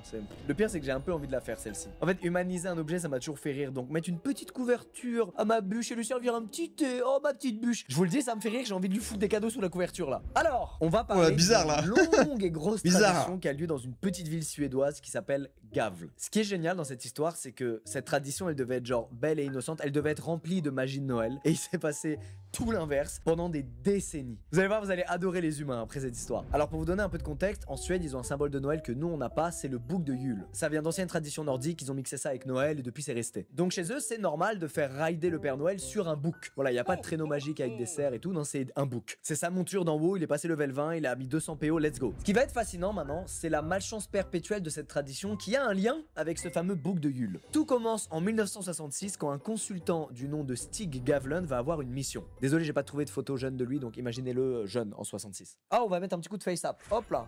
Voilà. Ce mec il représente l'association des commerçants de la ville qui veulent donner un coup de boost à leur quartier qui est pas trop populaire. Alors ils auraient pu acheter des pubs dans des magazines comme tout le monde ou faire un grand plan d'aménagement, créer des emplois, j'en sais rien. Mais c'est pas ce qu'ils ont choisi de faire. Ces mecs là ils ont fait une réunion dans leur coin durant laquelle ils se sont dit et si le bouc traditionnel de Noël là, on en faisait une statue géante dans le quartier. Fin de la réflexion. C'est devenu l'objectif ultime de la ville à partir de ce moment précis. Pourquoi lui ? Tous les ans, on fait un bouc géant. Et pour que ce bouc géant existe, ils vont faire participer toute la communauté. Déjà, c'est son frère, Jörgen, qui va réfléchir au tout premier design. Et bonus, il se trouve que Jörgen est le chef de la caserne des pompiers de la ville. Donc une fois qu'il a fini de designer son bouc là, hop, toute la caserne met la main à la pâte pour le construire en version géante. Le tout est financé par un généreux mécène, Harry Strom, un vendeur de télé du coin qui aime bien l'idée. Et c'est ainsi que le 1er décembre 1966, un bouc géant de 13 mètres et de 3 tonnes apparaît en plein milieu de la ville. En vrai, on est en 1966, je suis pas choqué quoi, plutôt cool pour les habitants. Mais pourtant, après un mois sans encombre à émerveiller la foule et les enfants de Gavle, Stig reçoit un appel. Il est minuit, on est le jour du nouvel an, et malheureusement c'est pas quelqu'un qui l'appelle pour lui souhaiter ses meilleurs vœux. Ils l'ont brûlé. Son frère qui lui annonce que quelqu'un vient de foutre le feu. Ah, c'était sûr. Bouc. Alors heureusement, vu qu'il est installé juste à côté de la caserne, les pompiers ont pu se déplacer assez vite pour limiter les dégâts. Mais le mal est fait. Quelqu'un en veut à notre bouc traditionnel. Tous les habitants sont dégoûtés, ils sont remontés et ça forme même des milices pour essayer de retrouver le responsable du feu. Il y en a même qui promettent une récompense de 100 balles à quiconque retrouvera l'enflure. 100 balles. Pendant des mois, la ville de Gavle, c'est plus une ville, Most c'est un wanted. loup-garou géant. Tout le monde n'a qu'une question au bout des lèvres. Qui a foutu le feu au bouc ? Et pourquoi ? Il y a même la police qui prend le dossier en main et qui déconne zéro puisqu'ils vont mener plus de 40 interrogatoires. Et ça va porter ses fruits puisqu'ils vont trouver le coupable. Le coupable, c'est un jeune de 22 ans. C'est un mec qui se faisait chier un soir avec ses potes et ses potes lui ont parié juste qu'il aurait pas les couilles de foutre le feu au bouc. Voilà. Évidemment, t'as 22 ans, on te dit t'as pas les couilles de, suivi de quelque chose, bah tu fais quelque chose, voilà, tu veux avoir des couilles quoi. Il a cramé le bouc, mais il a quand même écopé d'une peine pour vandalisme aggravé. Et c'est très bien comme ça, pas touche au bouc frérot, ça fait rêver les enfants et les habitants, c'est pour faire rayonner la ville, c'est cool. À partir de là, dans la ville, personne sait trop quoi faire. Est-ce qu'on doit retenter l'expérience ? Est-ce qu'on doit prendre le risque de se refaire cramer le bouc l'année prochaine ? Mais faites avec un autre matériau. Souvenez-vous, le mec qui a payé la dernière fois, bah là, il a la flemme frère. On lui a cramé son bouc, c'est fini. Mais pour autant, est-ce qu'on doit tout arrêter pour un mec qui a foutu le feu au bouc ? Eh bien non. Gloire au bouc de Noël. Il y a un groupe de commerçants, les Southern Merchants, qui acceptent de financer l'édition 2 du bouc. Et hop, ils en reconstruisent un, et cette fois ils prennent soin de mettre une petite barrière autour du bouc. Une barrière... Ouais mais utilisez pas la même matière. Odieux à l'approche du nouvel an. On sait jamais. Alors je sais pas qui cette barrière va empêcher d'agir, mais écoutez, elle est là. Et elle est efficace puisqu'en 1967, le bouc est intact. Il ne lui arrive rien. L'année suivante, en revanche, en 1968, il y a le feu. Encore ? Non, il n'y a pas le feu au bouc, il y a le feu au cul d'un couple suédois qui va tout simplement aller ken dans le bouc. Dans le bouc ? Écoutez, chacun ses fantasmes, on va pas juger, mais il en a vu des choses ce pauvre. Comment ça, dans le bouc ? En seulement 3 ans d'existence. Du coup, l'année suivante, en Sous 1969, le bouc, non ? nouvelle mise à jour, le bouc est rempli de grillages et de barbelés. Voilà, comme ça, il n'y a plus personne qui peut rentrer dedans. Et conséquence, quelqu'un fout le feu au bouc. Cette fois-ci, le coupable n'est pas retrouvé, et le fait est que ça fait maintenant 3 ans que chaque année il y a ce grand bouc qui est construit en ville. Et il rend vraiment heureux beaucoup de gens. Beaucoup de gens qui considèrent ça maintenant comme une tradition de la ville. Ils le veulent chaque année leur bouc. Chaque année, la ville va le reconstruire. En 1970, bam, nouveau bouc. Et 6 heures seulement après son installation, bam, tout prend feu. Et mettez-le en métal. La photo est curse de fou, elle est horrible. Elle me fait bader. Cette fois-ci, les coupables sont retrouvés et c'est 2 ados qui étaient bourrés et qui ont foutu le feu au bouc, quoi. Bon, la classique. Le problème, c'est que les Southern Merchants, là, ils en ont marre de financer un truc qui se fait cramer chaque année et qu'il faut reconstruire. Donc malheureusement, ils quittent le game. Mais ne vous en faites pas, la tradition ne mourra jamais. Le bouc vaincra. C'est désormais le club des sciences naturelles du collège de la ville qui va construire le bouc. En 1971, avec leurs petits moyens, ils mettent en place une statue miniature de seulement 1,50 m qui fera office de remplacement cette année-là. Trop mignon, quelqu'un la pulvérise dans la nuit. Voilà. Bon alors les collégiens ils se disent putain peut-être qu'elle était trop petite et c'est vrai qu'elle est trop facilement vandalisable. Donc en 72 ils mettent le paquet et cette fois ils font Ah ouais mais ils le volent vraiment ce bouc là. Que cette fois elle va s'effondrer sous son propre poids. Il y a même plus besoin de malveillance là pour que la statue soit niquée. En 73 nos collégiens arrivent à enfin faire une structure solide et un bouc qui tient. Quelqu'un le vole. Vraiment, la statue est retrouvée dans le jardin d'un mec. Voilà. En 76, c'est un camion qui explose la statue en faisant une sortie de route. En 79, elle est brûlée avant même la fin de sa construction. En 80, elle brûle. En 82, aussi. En 83, quelqu'un vient découper ses membres. Oui, c'est glauque. Et en 84, elle brûle encore. Wow. Non mais là les gars, vraiment au bout d'un moment, laissez tomber ou mettez une structure métallique et gardez-la en métal quoi. Et je sais pas moi, faites quelque chose, mettez des caméras de surveillance, ça peut toujours servir. Et comme ça au moins personne ne vandalisera, puis on verra tout de suite qui sont les auteurs quoi. Là, dans la petite ville de Gave, merde! Va pouvoir exister en paix ce putain de bouc ou quoi? Le bouc s'est tellement fait niquer que maintenant il y a 2 clans dans la ville. Il y a le clan des pro-boucs qui œuvrent pour le bien de la statue et sa survie. Les anti-boucs. Et il y a la team anti-bouc qui ont décidé que leur objectif de fin d'année c'était de déglinguer ce putain de bouc. Ah ouais, putain, il le déteste ce bouc. Et cette fois la ville tente de faire la construction la plus haute possible pour prévenir le vandalisme. Carrément cette fois ils renomment la statue en le bouc girafe. Tellement il est grand. Alors c'est moche mais ça bat le record du Guinness Book de l'animal en paille le plus grand du monde. Les habitants sont évidemment super fiers et qui dit record du monde dit sécurité maximale. Cette année-là autour de la structure il y a une énorme grille métallique accompagnée de 15 gardes. Oh, wow. Vraiment ils sont là pour sécuriser le site et il y a même des soldats stationnés dans la ville qui sont là des fois en renfort pour donner un coup de main. On sort les grands moyens et donc forcément... Mais ça me fume parce que... Oh waouh. Ça me fume parce que on dirait que c'est the truc à protéger, c'est la tour Eiffel quoi. Attention, alerte, attentat, faut faire super gaffe. Oh là là, on veut faire péter la tour Eiffel, faut la protéger. Alors que c'est juste un fucking bouc, quoi. Ça me fume. Mais waouh, ils ont réussi à le flamber. Ça brûle. Rien ne peut arrêter la team anti-bouc. L'année d'après, il y a enfin un mec qui se pose la question qu'il fallait se poser depuis tout ce temps. Et si c'était le côté paille qui donnait envie aux gens de brûler le truc parce que du coup, attends, il aura fallu combien de temps pour se dire oh oui, c'est la paille en fait qui fait que... Ils ont pas mis genre 10 ans voire plus pour enfin se dire faut changer là. Faut changer le matériau, c'est pas bon la paille. Oui. Ah waouh, 2 de QI. Hop, ils enduisent toute la paille de produits ignifugés. Alors ça veut pas dire que c'est plus il reste de la paille. C'est beaucoup plus compliqué que ça prenne feu. Au moins ils sont sûrs que les criminels auront pas le temps pourquoi ils gardent la paille avant de se faire repérer par les gardes qui rôdent sur place et de se faire plaquer au sol. Et devinez quoi? Ça brûle quand même. En 1988, c'est tellement devenu un énorme running gag qu'en Angleterre, il y a des paris sportifs qui ouvrent et tu peux parier de la thune sur si le bouc va brûler. Mais what the fuck. Et comme par hasard, cette année-là, le bouc survit. À croire qu'il y a de la corruption. Mais il le déteste ou quoi ce bouc? Bon, désormais, on est en 1991. Merci pour le follow. Pour essayer un peu de rentabiliser ce gigantesque fiasco, la ville organise un hashtag. Ils attachent un traîneau rempli de pubs à l'arrière du bouc. Évidemment, monétiser ce qui est devenu une tradition, forcément ça plaît pas aux gens, donc... Écoutez-moi bien, en 1992, puisque la tradition du bouc est maintenant un succès local, le mettent sur l'eau, il est foutu sur un radeau géant pour le ramener dans la capitale, ça part loin. Le but est simple, c'est faire connaître à tout le monde la tradition, histoire que ça attire des touristes et donc de l'argent dans la petite ville. Alors étonnamment, le bouc survit au voyage, genre vraiment le radeau, tout ça aucun problème, Stockholm aucun problème, il le ramène dans la petite ville, hop, il brûle. Voilà. Oh wow. C'est immédiatement brûlé par un jeune pyromane de 22 ans. Mais ils ont quoi envers ce truc là? Exemplaire puisqu'il va être condamné à 15 mois de prison ferme en plus de 9000 € d'amende. Vraiment ne rigolez pas avec ce bouc les mecs. Les années suivantes, pour le plus grand plaisir de la team pro bouc et des habitants et des jeunes de la ville en vrai, la statue survit. Jusqu'en 1997, année durant laquelle le bouc se prend, ça fait combien de temps là qu'il est... dans le cul. Alors c'est pas des roquettes, c'est des feux d'artifice qui ont été tirés dans un quartier voisin et qui ont malheureusement atterri sur le bouc. Là, la vidéo elle prend une autre tournure là. On parlait tout à l'heure de les différences qu'il y a dans chaque pays par rapport au thème de Noël. Là, on est à fond focus dans l'histoire de cette petite ville avec ce bouc. Mais c'est un truc de fou, là. What the fuck, ça s'arrête jamais. On déteste ce bouc, là. Alors il a commencé à prendre feu, mais les pompiers qui ont réagi très vite ont pu sauver le bouc. Pour une fois c'est un accident, mais écoutez, le bouc survit du moins pendant un temps donné, puisqu'en fait ils vont se rendre compte que la structure a été méga endommagée. Le comité décide de brûler de manière légale cette fois le bouc, et c'est Stig, le créateur de cette putain de tradition, qui va s'y coller. Ce qui évidemment, avec le recul, il se rend compte une très mauvaise idée, qui ne peut qu'encourager les gens à faire de même les années qui suivent, déjà qu'ils étaient frappés par ça quasiment tous les ans. Et deuxième ironie du sort, ils vont installer donc plein de feux d'artifice sous le bouc et le relier à un espèce de détonateur, sauf que Stig va appuyer sur le détonateur, boum, explosion, le bouc intact. Ça veut dire que ça fait 30 piges que le bouc il crame presque chaque année, et la seule fois où ils veulent qu'il brûle, il résiste.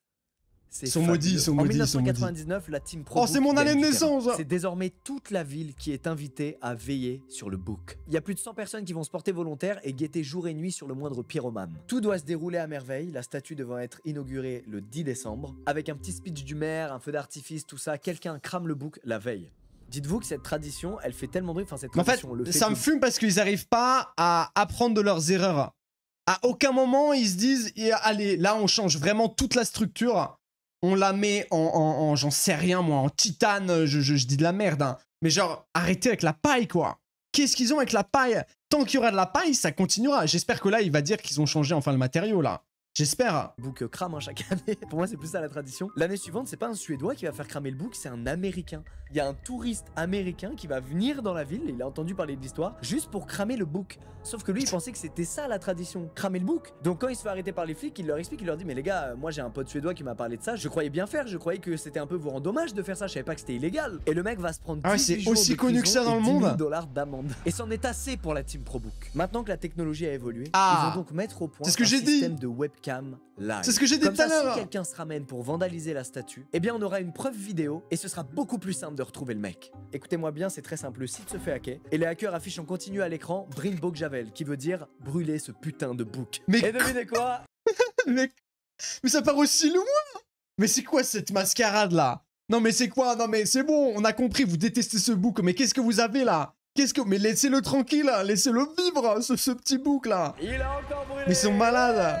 Eh oui, les pro-books évoluent, mais la team anti-book évolue encore plus vite. L'année suivante, le book a fini en feu comme d'hab, et cette fois, c'est un mec déguisé en Père Noël accompagné d'un mec déguisé en pain d'épices qui ont tiré des flèches enflammées sur le book pour qu'il prenne feu. C'est tellement gros, ça pourrait même pas être une mission dans GTA.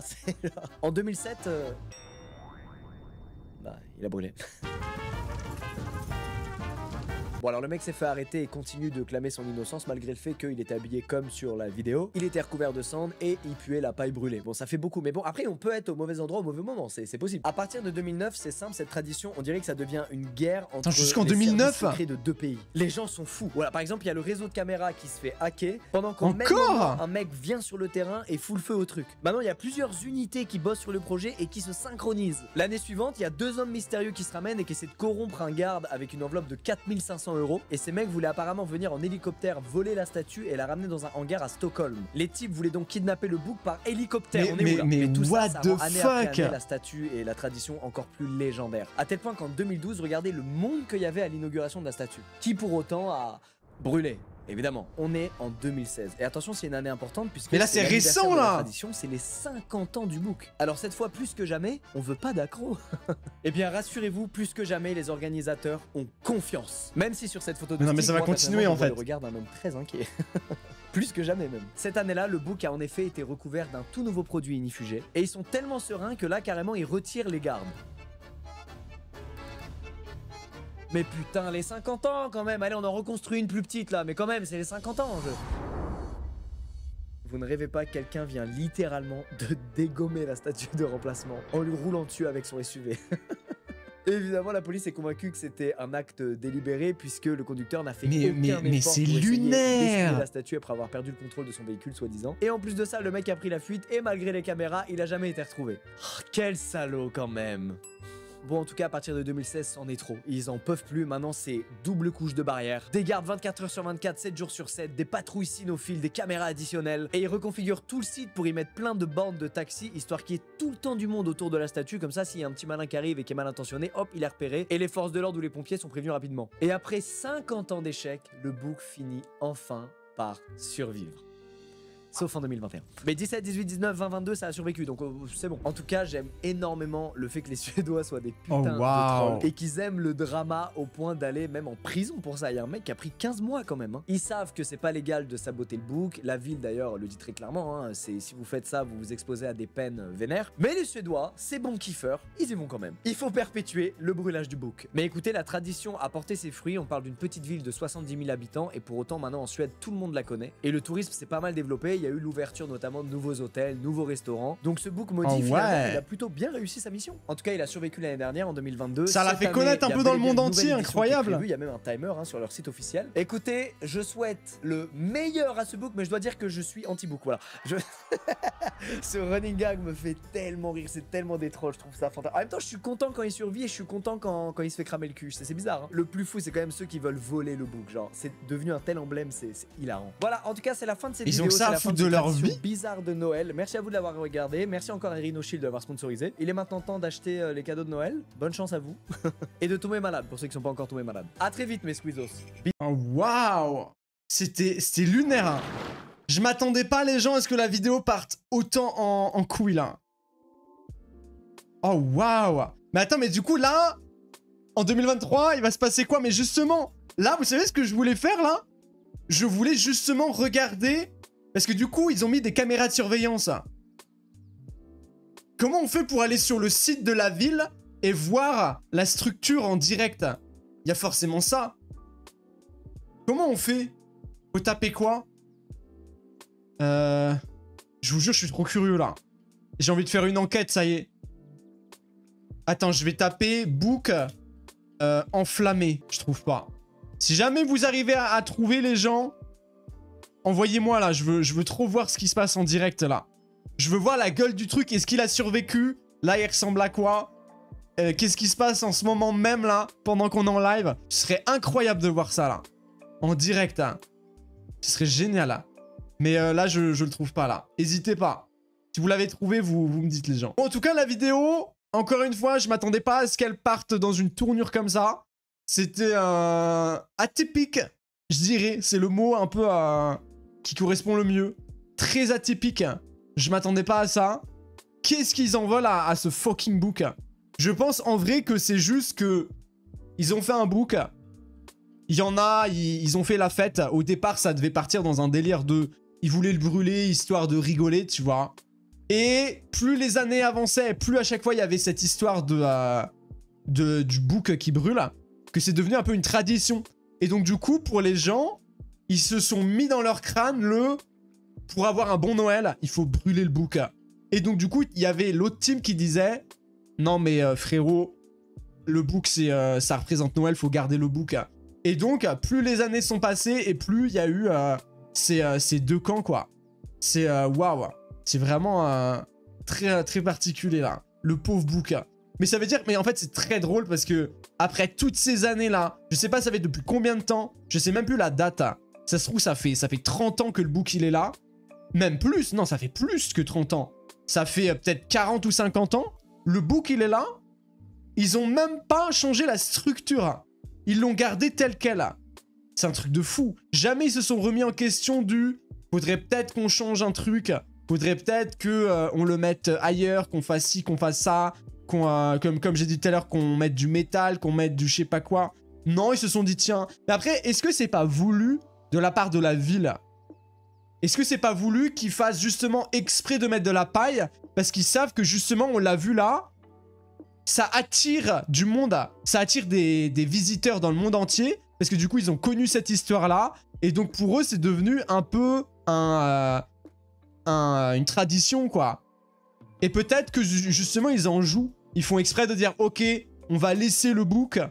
Et enfin dans la même base, tu vois, en paille. Et comme ça va faire venir des visiteurs. Ça se trouve, c'est vraiment une stratégie. Hein. J'en suis sûr, il y a un délire comme ça, les gens. Luméoc, j'ai trouvé pour le book. Vas-y, fais péter Master Blow. Mais non, on l'a en direct. What the fuck. C'est incroyable. Wouah. Regardez les gens. C'est en direct. On voit le book. Oh waouh! Et vous avez vu, il y a 22h42 là. Bon, par contre, il y a un petit décalage de 1 minute. Incroyable! Il fait moins 13 degrés actuellement. Oh waouh, merci Master! Oh waouh! T'as fait l'investigation là. Incroyable! Donc là, il a pas bougé. T'imagines, là, on le regarde. Et là, il se fait déglingax. Oh, ce serait drôle. Là, d'un coup, on voit un mec courir avec un cocktail Molotov. Et il le balance. Et là, on voit tout ça en direct. Ce serait pas une dinguerie, ça? Vas-y, je veux qu'il se passe un truc, là. Je veux qu'il se passe un truc. Y a pas un mec et on fait des négociations. Je lui envoie 1 € et... et il balance des flammes. Il balance des flammes sur le bouc. Mais il est stylé, hein. Il est bien stock. Ça, c'est un bouc qui a bien mangé, ça. Ça, il a bien mangé. Mais stylé, il est très beau. Ils ont mis des petites guirlandes sur ses cornes. Très stylé. Putain, incroyable. Si jamais il se passe une dinguerie, peut-être que ce sera le 24 ou le 25 décembre, les gens. Oh, on voit, il y a un Kemé qui passe en bas à droite, là. Oh, je veux qu'il fasse une dinguerie. Dis-moi qu'il va faire une dinguerie, s'il te plaît. S'il te plaît. Mais il est pas genre... En fait, ils ont mis des trucs... Ils ont mis un floutage tout autour. Est-ce que c'est justement pas des barrières? Ils ont peut-être mis des barrières géantes pour justement éviter qu'il y ait un mec qui rentre dans le machin. Mais attends, mais pour faire tomber ce bouc-là, il a l'air énorme. Il fait combien de mètres de haut, là? Attends, je fais une estimation. On a vu que le mec, tout à l'heure, il était en bas à droite. Donc, il doit faire, je pense, 1 mètre, 2 mètres, 3 mètres, 4 mètres, 5 mètres, 6 mètres, 7 mètres, 8 mètres, 9 mètres. Peut-être 9-10 mètres avec les cornes. Moi, je pense qu'il fait 9-10 mètres. Mais c'est énorme! What the fuck? Mais ouais, c'est sûr. Si vraiment il doit se passer un truc, bah les gens, reconnectez-vous.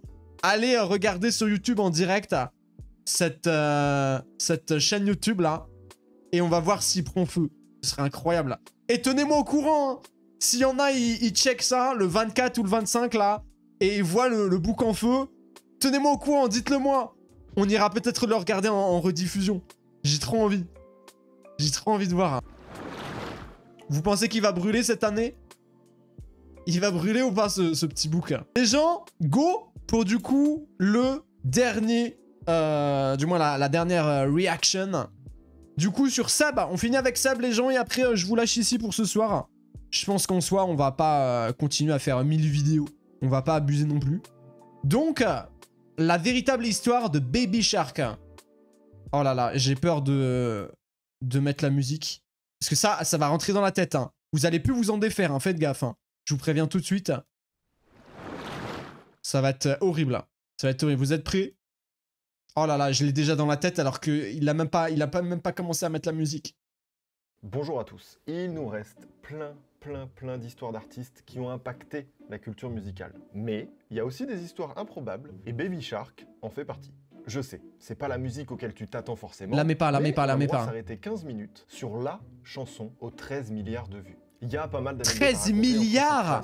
La guerre des droits ou encore son utilisation en instrument de torture. On va voir ensemble aujourd'hui comment cette musique pour enfants a évolué à travers les années pour devenir aujourd'hui la vidéo la plus vue de l'histoire de YouTube. What the f...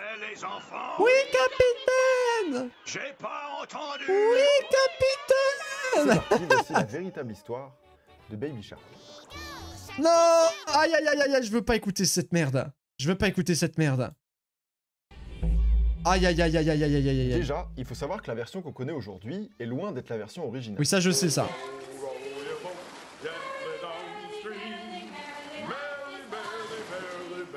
Les toutes premières traces de cette musique seraient apparues dans un livre des camps musicaux américains au début du XXe siècle. À la base, cette chanson racontait l'histoire d'un marin qui était perdu en pleine mer sur une petite barque, qui se mettait à croiser un bébé requin, puis la maman requin, puis le papa requin, etc. Enfin bref, toute la famille requin, un peu comme la version qu'on connaît aujourd'hui. Et c'est créer la musique dans la tête. Il de plus en plus vite, et le rythme de la musique s'accélérait également, car il avait peur, mais il finissait par progressivement perdre une jambe, un bras, sa tête, jusqu'à mourir. En bref, la chanson se terminait après que les requins aient fini de dévorer le marin.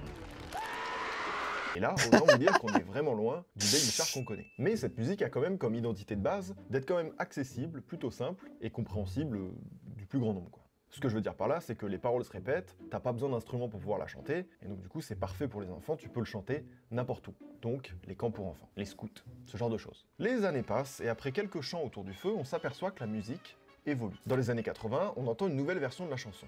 Le marin et sa barque ont totalement disparu, mais toutes les paroles violentes sur les démembrements restent bien présentes. Ah oui, vu que...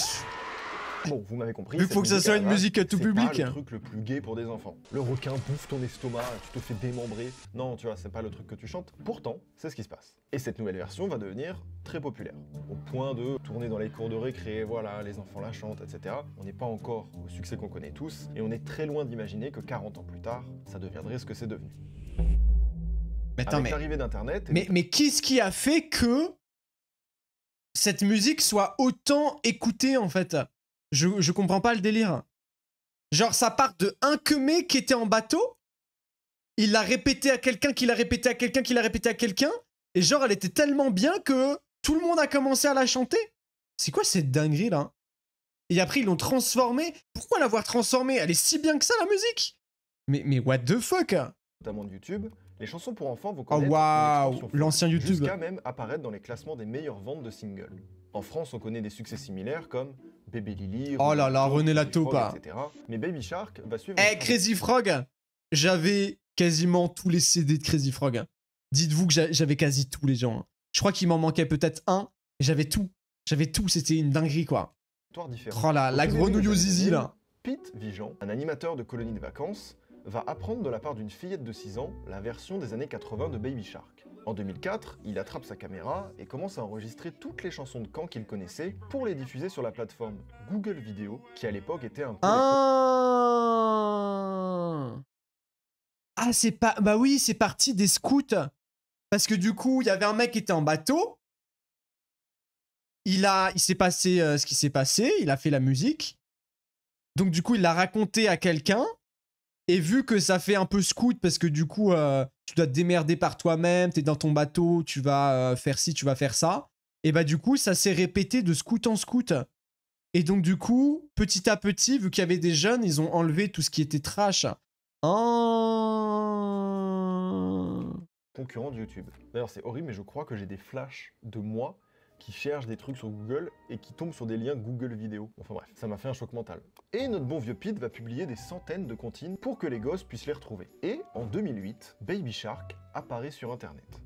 Mama Shark, Mama Shark, Mama Shark, Mama Shark. C'est bien la version des années 80, donc on n'est pas encore exactement sur celle qu'on connaît aujourd'hui, mais la chorégraphie est déjà là. En l'espace de 3 ans, cette vidéo cumule plus de 800 000 vues sur Google. On commence à ressentir la musique d'origine. En parallèle, il va diffuser aussi la vidéo sur YouTube, mais ça marchera nettement moins. Et là, il faut éclaircir une controverse à propos de cette première version. Contrairement à ce qu'on peut lire et ce qu'on peut trouver sur les origines de Baby Shark, cette version n'est pas la première version qui est apparue sur Internet. Il se trouverait qu'une Allemande du nom d'Alemuel a diffusé Kleiner Hai, en allemand Petit Requin, plus d'1 an avant celle de Pete. On n'a aucune idée de comment cette musique a traversé l'Atlantique pour arriver en Allemagne. Mais ce qu'il y a de sûr, c'est que cette version va exploser localement. La première version d'Alemuel totalise aujourd'hui plus de 24 millions de vues. What the fuck?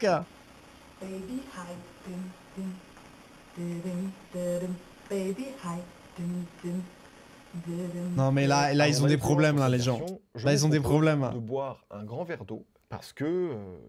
Non mais pas la musique. Parce que... Non mais pas la musique.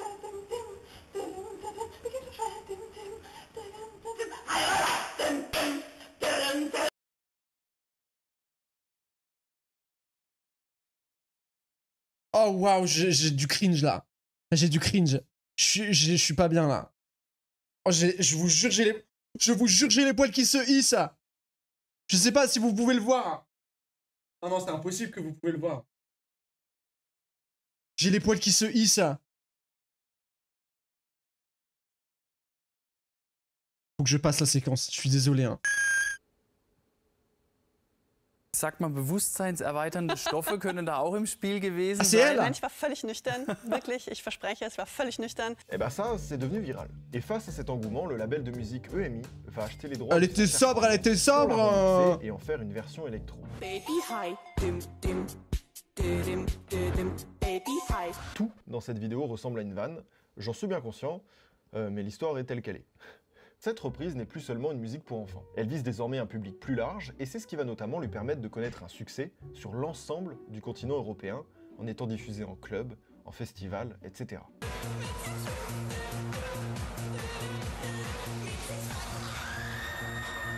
Faut se rendre compte qu'à l'époque, on est en 2007-2008. J'ai redonné les frissons. Et les stars qui sortent d'internet, ça court pas les rues. Bah, dites-vous, à cette époque, nous, on avait eu Camini. Je viens pas de la cité, mais le Oh beat est bon. Je viens pas de Paname, mais de Marly. Ta-da-la-la. C'est tout. Enfin bon, la machine Baby Shark est enfin lancée. Et évidemment, avec l'engouement, quelques reprises vont voir le jour, dont celle d'un certain Johnny Only qui, retenez son nom, va donner un gros coup de pouce au bébé requin pour devenir un futur hit planétaire. Ah. Ah, ça commence à se reprocher de ce qu'on connaît là.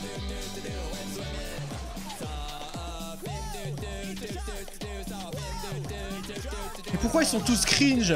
Toutes les personnes qui chantent ça, ils sont cringe. Regardez la tête qu'il fait là. Il fait une tête bizarre. Arrêtez d'être tous cringe s'il vous plaît. Je sais que vous voulez faire une musique un peu pour les ados, pour les enfants. Mais là, enfin pour les ados. Après tu me diras, il y a beaucoup d'ados. Hein. Mais c'est plus enfantin. Mais fais pas ça, s'il te plaît. C'est trop cringe. C'est trop cringe. Allez Muel, c'était sympa. Mais Johnny Only, vous l'avez remarqué, il a un peu modifié la chanson à sa sauce. Johnny Only est un animateur pour enfants basé dans l'état de New York, qui, un peu comme Pete, va se mettre à partager sur YouTube tout un tas de comptines qu'il reprend à sa sauce, avec des chorégraphies, des mises en scène, etc. En 2011, il publie sa propre version de Baby Shark, qui diffère totalement des précédentes. Il change le rythme, ajoute des instruments et surtout modifie les paroles de façon à ce que le protagoniste de la chanson ne finisse plus démembré, ce qui rend la musique beaucoup plus adaptée aux plus jeunes. Toutes ces modifications qu'il apporte à cette chansonnette vont lui permettre de déposer des droits d'auteur. Car oui, on n'en a pas parlé, mais Baby Shark, oui, les tunes, hein.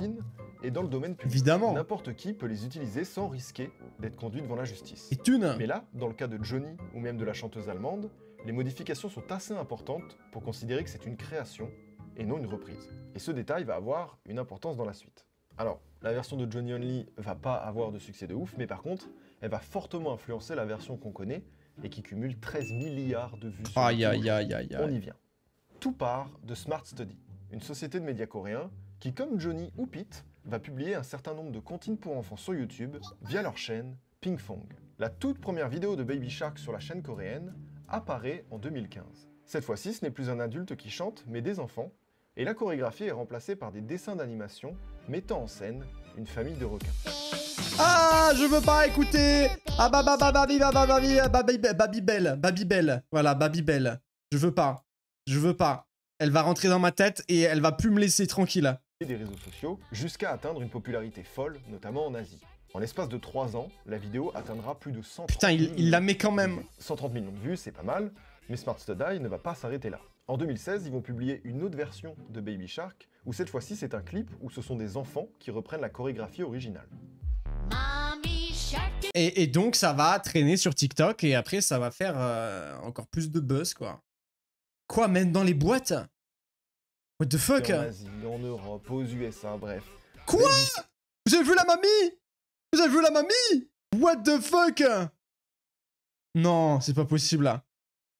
Attends, soit c'est filmé à son insu, mais on dirait pas parce qu'elle a des trucs sur les oreilles. Mais elle doit être méga bon délire la mamie. Par contre, c'est un peu le bossu de Notre-Dame. Hein. Mais waouh! C'est fou à cet âge-là d'être autant dans le fun. C'est dingue, c'est incroyable ça. Europe, aux USA, bref. Baby Shark est maintenant... Heureusement que mes filles sont couchées. Elles adorent cette chanson qui te rentre dans le crâne. Ah non, mais c'est pour ça qu'il faut que je l'enlève. Hein. Je veux pas l'écouter, moi. Non, ancré dans la tête de n'importe quelle personne ayant accès à Internet. Aujourd'hui, cette version, c'est 13 milliards de vues. Aïe, aïe, aïe, aïe, aïe, aïe. Milliards. C'est-à-dire que demain, je lance un live Twitch et je joue en boucle Baby Shark pour l'écouter 13 milliards de fois. Mon live dure 50 000 ans. On peut l'écrire? Voilà, que vous vous rendiez compte. C'est un truc de fou et je comprends même pas comment c'est possible vu qu'on est 7 millions sur Terre. Attends. Est-ce que du coup c'est monétisé, non? C'est bizarre parce qu'en fait sur YouTube, t'as pas le droit de monétiser du contenu pour enfants. En soi, ça fait partie du contenu pour enfants. Mais vu que c'est une musique, est-ce que c'est dans le flou juridique. Est-ce que du coup, il gagne des thunes? J'imagine qu'il gagne des thunes quand même. Donc t'imagines, sur 13 milliards d'écoutes, les thunes qui se font sur 13 milliards. Je veux savoir le compte en banque là. Hein. C'est énorme, mais on peut comprendre facilement pourquoi. Je ne sais pas si vous vous souvenez, mais quand on était petit, il y a forcément un film ou une musique qui nous a marqué au point il a mis toute mon enfance là. Sans même se lasser. Et si vous vous souvenez pas, demandez à vos parents. Il a mis toute mon enfance là. Avec Baby Shark. Alors forcément, des millions d'enfants qui lancent la vidéo en boucle pendant plusieurs mois, ça fait monter le nombre de vues hyper rapidement. Surtout que, rappelons-le, mais les vidéos pour enfants, c'est ce qui marche le plus sur YouTube. Les gosses, ils ont l'iPad des parents, et puis ils regardent en boucle des trucs, tu vois. Aujourd'hui, les records viennent de chaînes pour enfants, les plus grosses chaînes du monde, c'est pour les enfants, et même les youtubeurs les mieux payés du monde, c'est des enfants. Donc, quelque part, c'est pas si étonnant que ça que la vidéo la plus vue dans le monde, ce soit Baby Shark. Mais revenons à notre histoire. Baby Shark... Mais arrête de la mettre partout. Il explose sur TikTok à travers des challenges, il est repris par des groupes de K-pop comme Elles ont fait des remixes, Red Velvet, mais également dans des shows télé comme The Late Late Show de James Corden. Smarts to Die va évidemment surfer sur cette notoriété. Oh, Game of Thrones ça. Tout un tas de produits dérivés, Baby Shark, des peluches, des casquettes, des sacs, un dessin animé, un jeu vidéo, alors qu'à la base, c'est juste une comptine, au même titre que... Ils ont fait un jeu vidéo Baby Shark. C'est quoi cette dinguerie là? Et en plus, il est sorti sur Switch comme par hasard. La console où c'est pour les jeunes. Une souris verte ou Jean Petit qui danse. Pour la ref, Jean Petit qui danse. En tout cas, ce qui est sûr, c'est que ça va rapporter un maximum de pognon à la société coréenne. Selon Bloomberg, en 2019, le morceau à lui tout seul avait rapporté plus de 111 millions d'euros. Alors qu'à l'époque, il avait seulement fait 3 milliards de vues en seulement 3 ans. Donc on peut imaginer qu'aujourd'hui, après 10 milliards de plus et 4 ans de vie supplémentaires, c'est une pompe à fric. Et justement... Attaque de requin? Pendant ce temps, au fin fond de l'état de New York, Johnny Only reçoit l'appel d'un numéro inconnu. Oh, c'est l'origine! Et se rend compte qu'il est... Oh! Attends, j'essaye de théoriser. C'est le mec qui a l'origine de la musique. Mais il est encore en vie? Ou alors non, c'est l'autre mec d'avant, là. C'est le professeur d'école, là.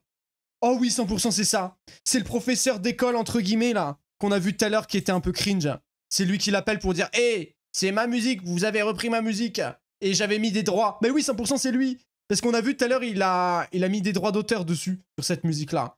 Donc il va les attaquer en justice. Et évidemment, j'imagine que ça va flop. Parce que c'est pas exactement la même musique, c'est même pas le même rythme. C'est ok, c'est les mêmes paroles, mais c'est pas tout à fait pareil. Et maintenant en discussion avec un parti politique coréen, le Liberty Korea.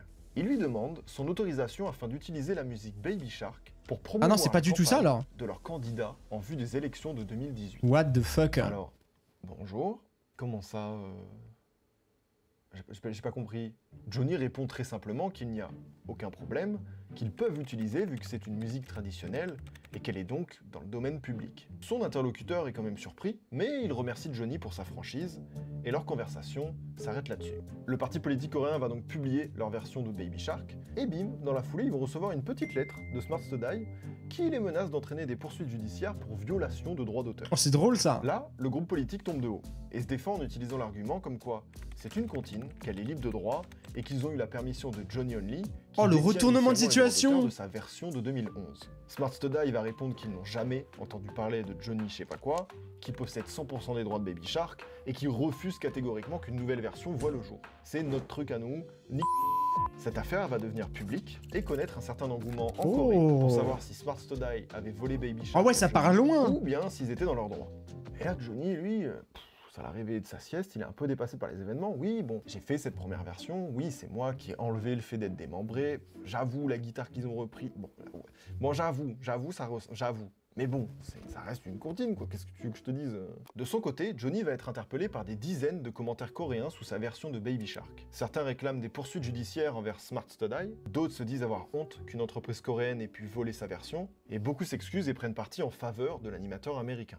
Mais Johnny trouve ça juste bizarre, et pour lui, Pinkfong n'ont rien fait de mal, tu vois. Comme il avait dit au parti politique et tout, bah, c'est censé être dans le domaine public, c'est une comptine pour enfants, tout le monde la chante, je la chantais quand j'étais gosse aussi. Enfin, voilà, je vois pas où est le souci, mais bon, après j'avoue que quand on se penche 2 secondes sur le truc, oui, moi j'ai fait ma version et je l'ai adaptée, et j'avoue que c'est celle qui a été prise après. J'avais pas vu ça comme ça. Sauf qu'après s'être bien penché sur la version coréenne, Johnny va s'apercevoir qu'il y a beaucoup de points communs entre bah les deux oui. versions. Et si finalement, les petits commentaires n'avaient pas tort. La tonalité, les changements de tempo, la mélodie, le rythme, les paroles sans violence... Ah ouais, les tout gestes était similaire, voire identique. Ah bah oui. Ça commence à faire beaucoup et Johnny va cogiter. Finalement, il décide de contacter un avocat coréen spécialisé dans les droits d'auteur qui va finir par le convaincre de porter plainte contre Smart Studio. Il va gagner un chèque. This has prompted an American children's music performer to sue the South Korean education entertainment brand behind the song for copyright violation. Voilà, ça c'est mon Johnny, va chercher tes sous. En vrai, vous auriez fait quoi à sa place? J'aurais fait pareil. Franchement, Ouais, ça j'avoue, sent. surtout si ils ont fait 13 milliards de vues, ça doit faire je sais pas combien de milliers d'euros là. J'avoue, quand même, je vais gratter. En plus, je suis à l'origine de la ZIC. J'avoue que Et si on peut se faire un gros chèque, vas-y, pourquoi pas, hein. Au cours du procès, la société coréenne va continuer à nier les faits qui lui sont reprochés. Leur version est pour eux une création unique, élaborée par une équipe de compositeurs qui se sont chargés des arrangements pour qu'elle soit singulière. Ils maintiennent aussi être partis uniquement de la version traditionnelle qu'ils ont cherché à édulcorer, notamment en retirant les passages violents de la chanson, tiens, comme Johnny, c'est bizarre tout ça, et ils restent fermes dans leurs propos en maintenant qu'à aucun moment ils se sont inspirés de la version de Johnny, mais aussi de celle de la chanteuse Alemuel. Pourtant, je sais pas si vous avez fait attention, mais au début de la version de Pinkfong, on entend ça.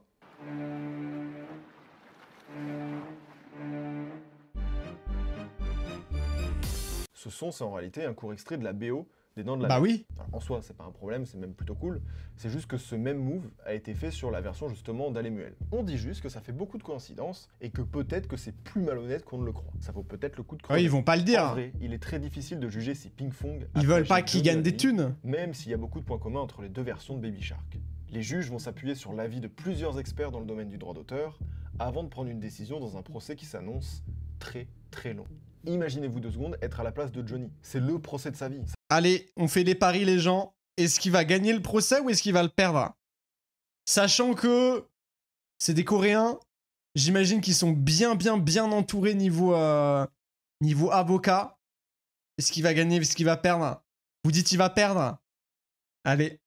Ça peut lui rapporter des millions. À tout moment, sa vie change du jour au lendemain juste parce qu'on a pompé son flot.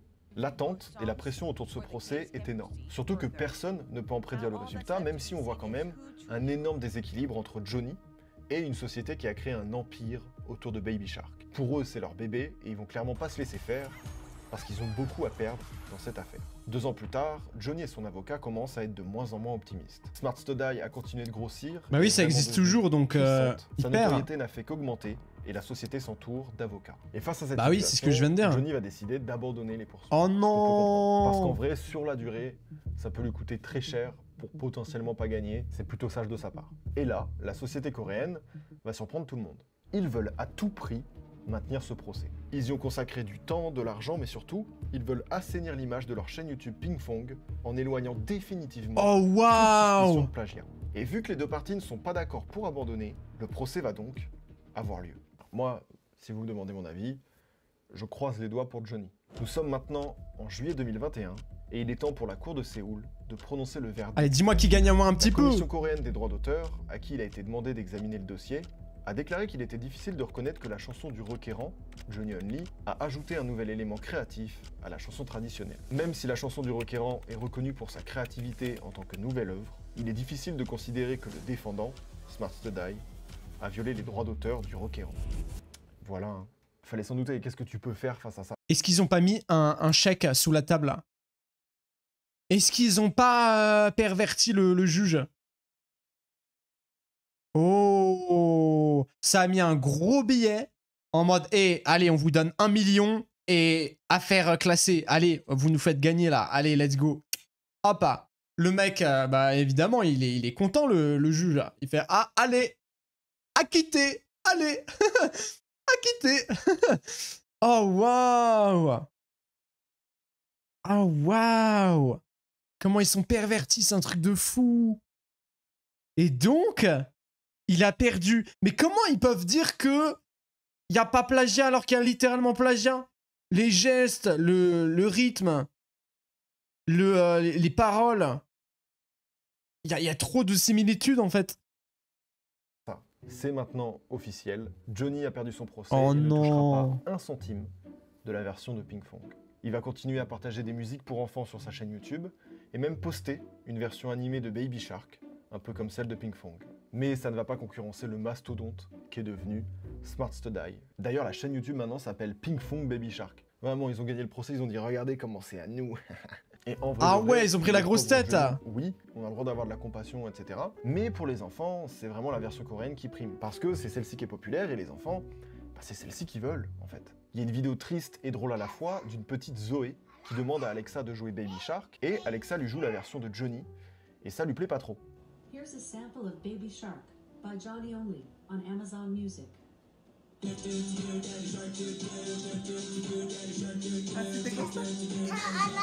Par contre, dès que c'est la version de Pinkfong, là, ça les rend heureux.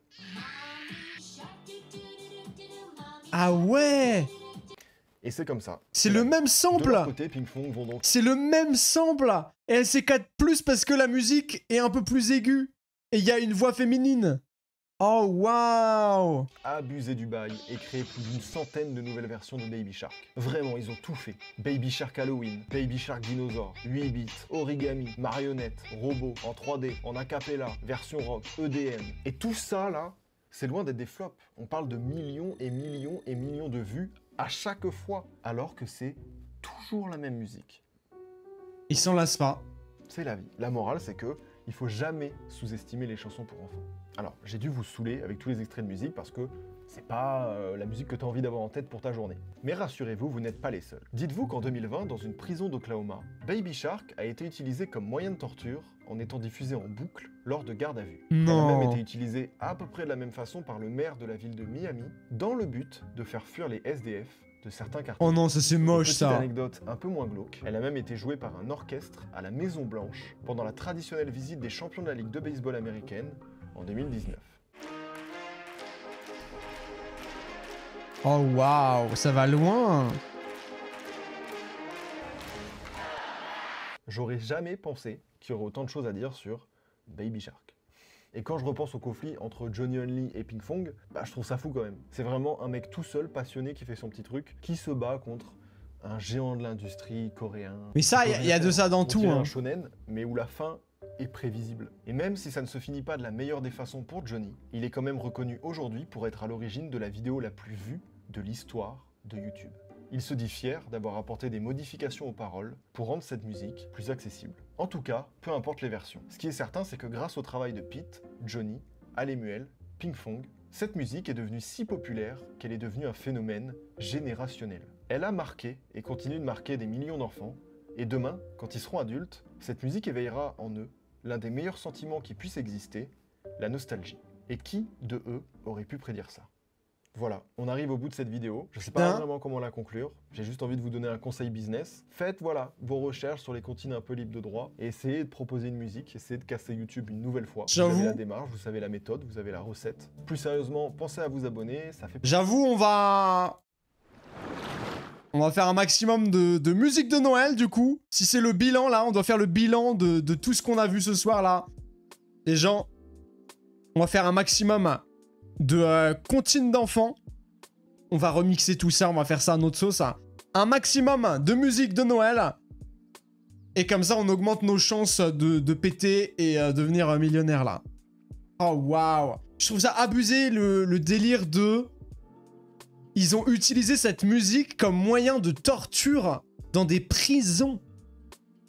Et ils ont utilisé ça également pour faire fuir les SDF. Ça me choque l'info là. What the fuck, c'est des détraqués. C'est des détraqués. C'est... Waouh. Bref, et bah c'était trop cool les gens. Qu'est-ce que vous en avez pensé? C'était vraiment super cool. J'ai bien aimé, là on a choisi le best des vidéos. Très content de ce soir. Et c'est parfait. Le fait qu'on n'ait pas justement vu une vidéo en plus, je pense que ça aurait été un peu trop. Là, c'est pile le bon équilibre. C'est génial, là. Si vous voulez, les gens, on pourra se refaire ça à l'occasion. Parce que j'ai vu qu'il y a énormément de vidéos de Seb qui sont sorties. Et pourquoi pas nous raconter d'autres trucs, tu vois, dans la musique, etc., etc. Donc avec grand plaisir. Je sais pas quand est-ce qu'on pourrait se refaire une petite soirée comme ça, React. Mais je pense dans les prochains jours, en fait, si vous êtes chaud, on peut se faire ça. Hein. Bref, je parle. Mais en soi, les gens... je vais m'arrêter là pour ce soir. J'espère que vous avez kiffé, j'espère que je vous ai diverti, j'espère que on a appris des choses. Et du coup, merci à toutes les personnes qui sont restées présentes jusqu'ici. Du coup, les gens, bah, je vous souhaite de passer une excellente fin de soirée. Je vous dis bonne nuit. Et j'espère que vous serez présents demain, les gens. Excellent bisous.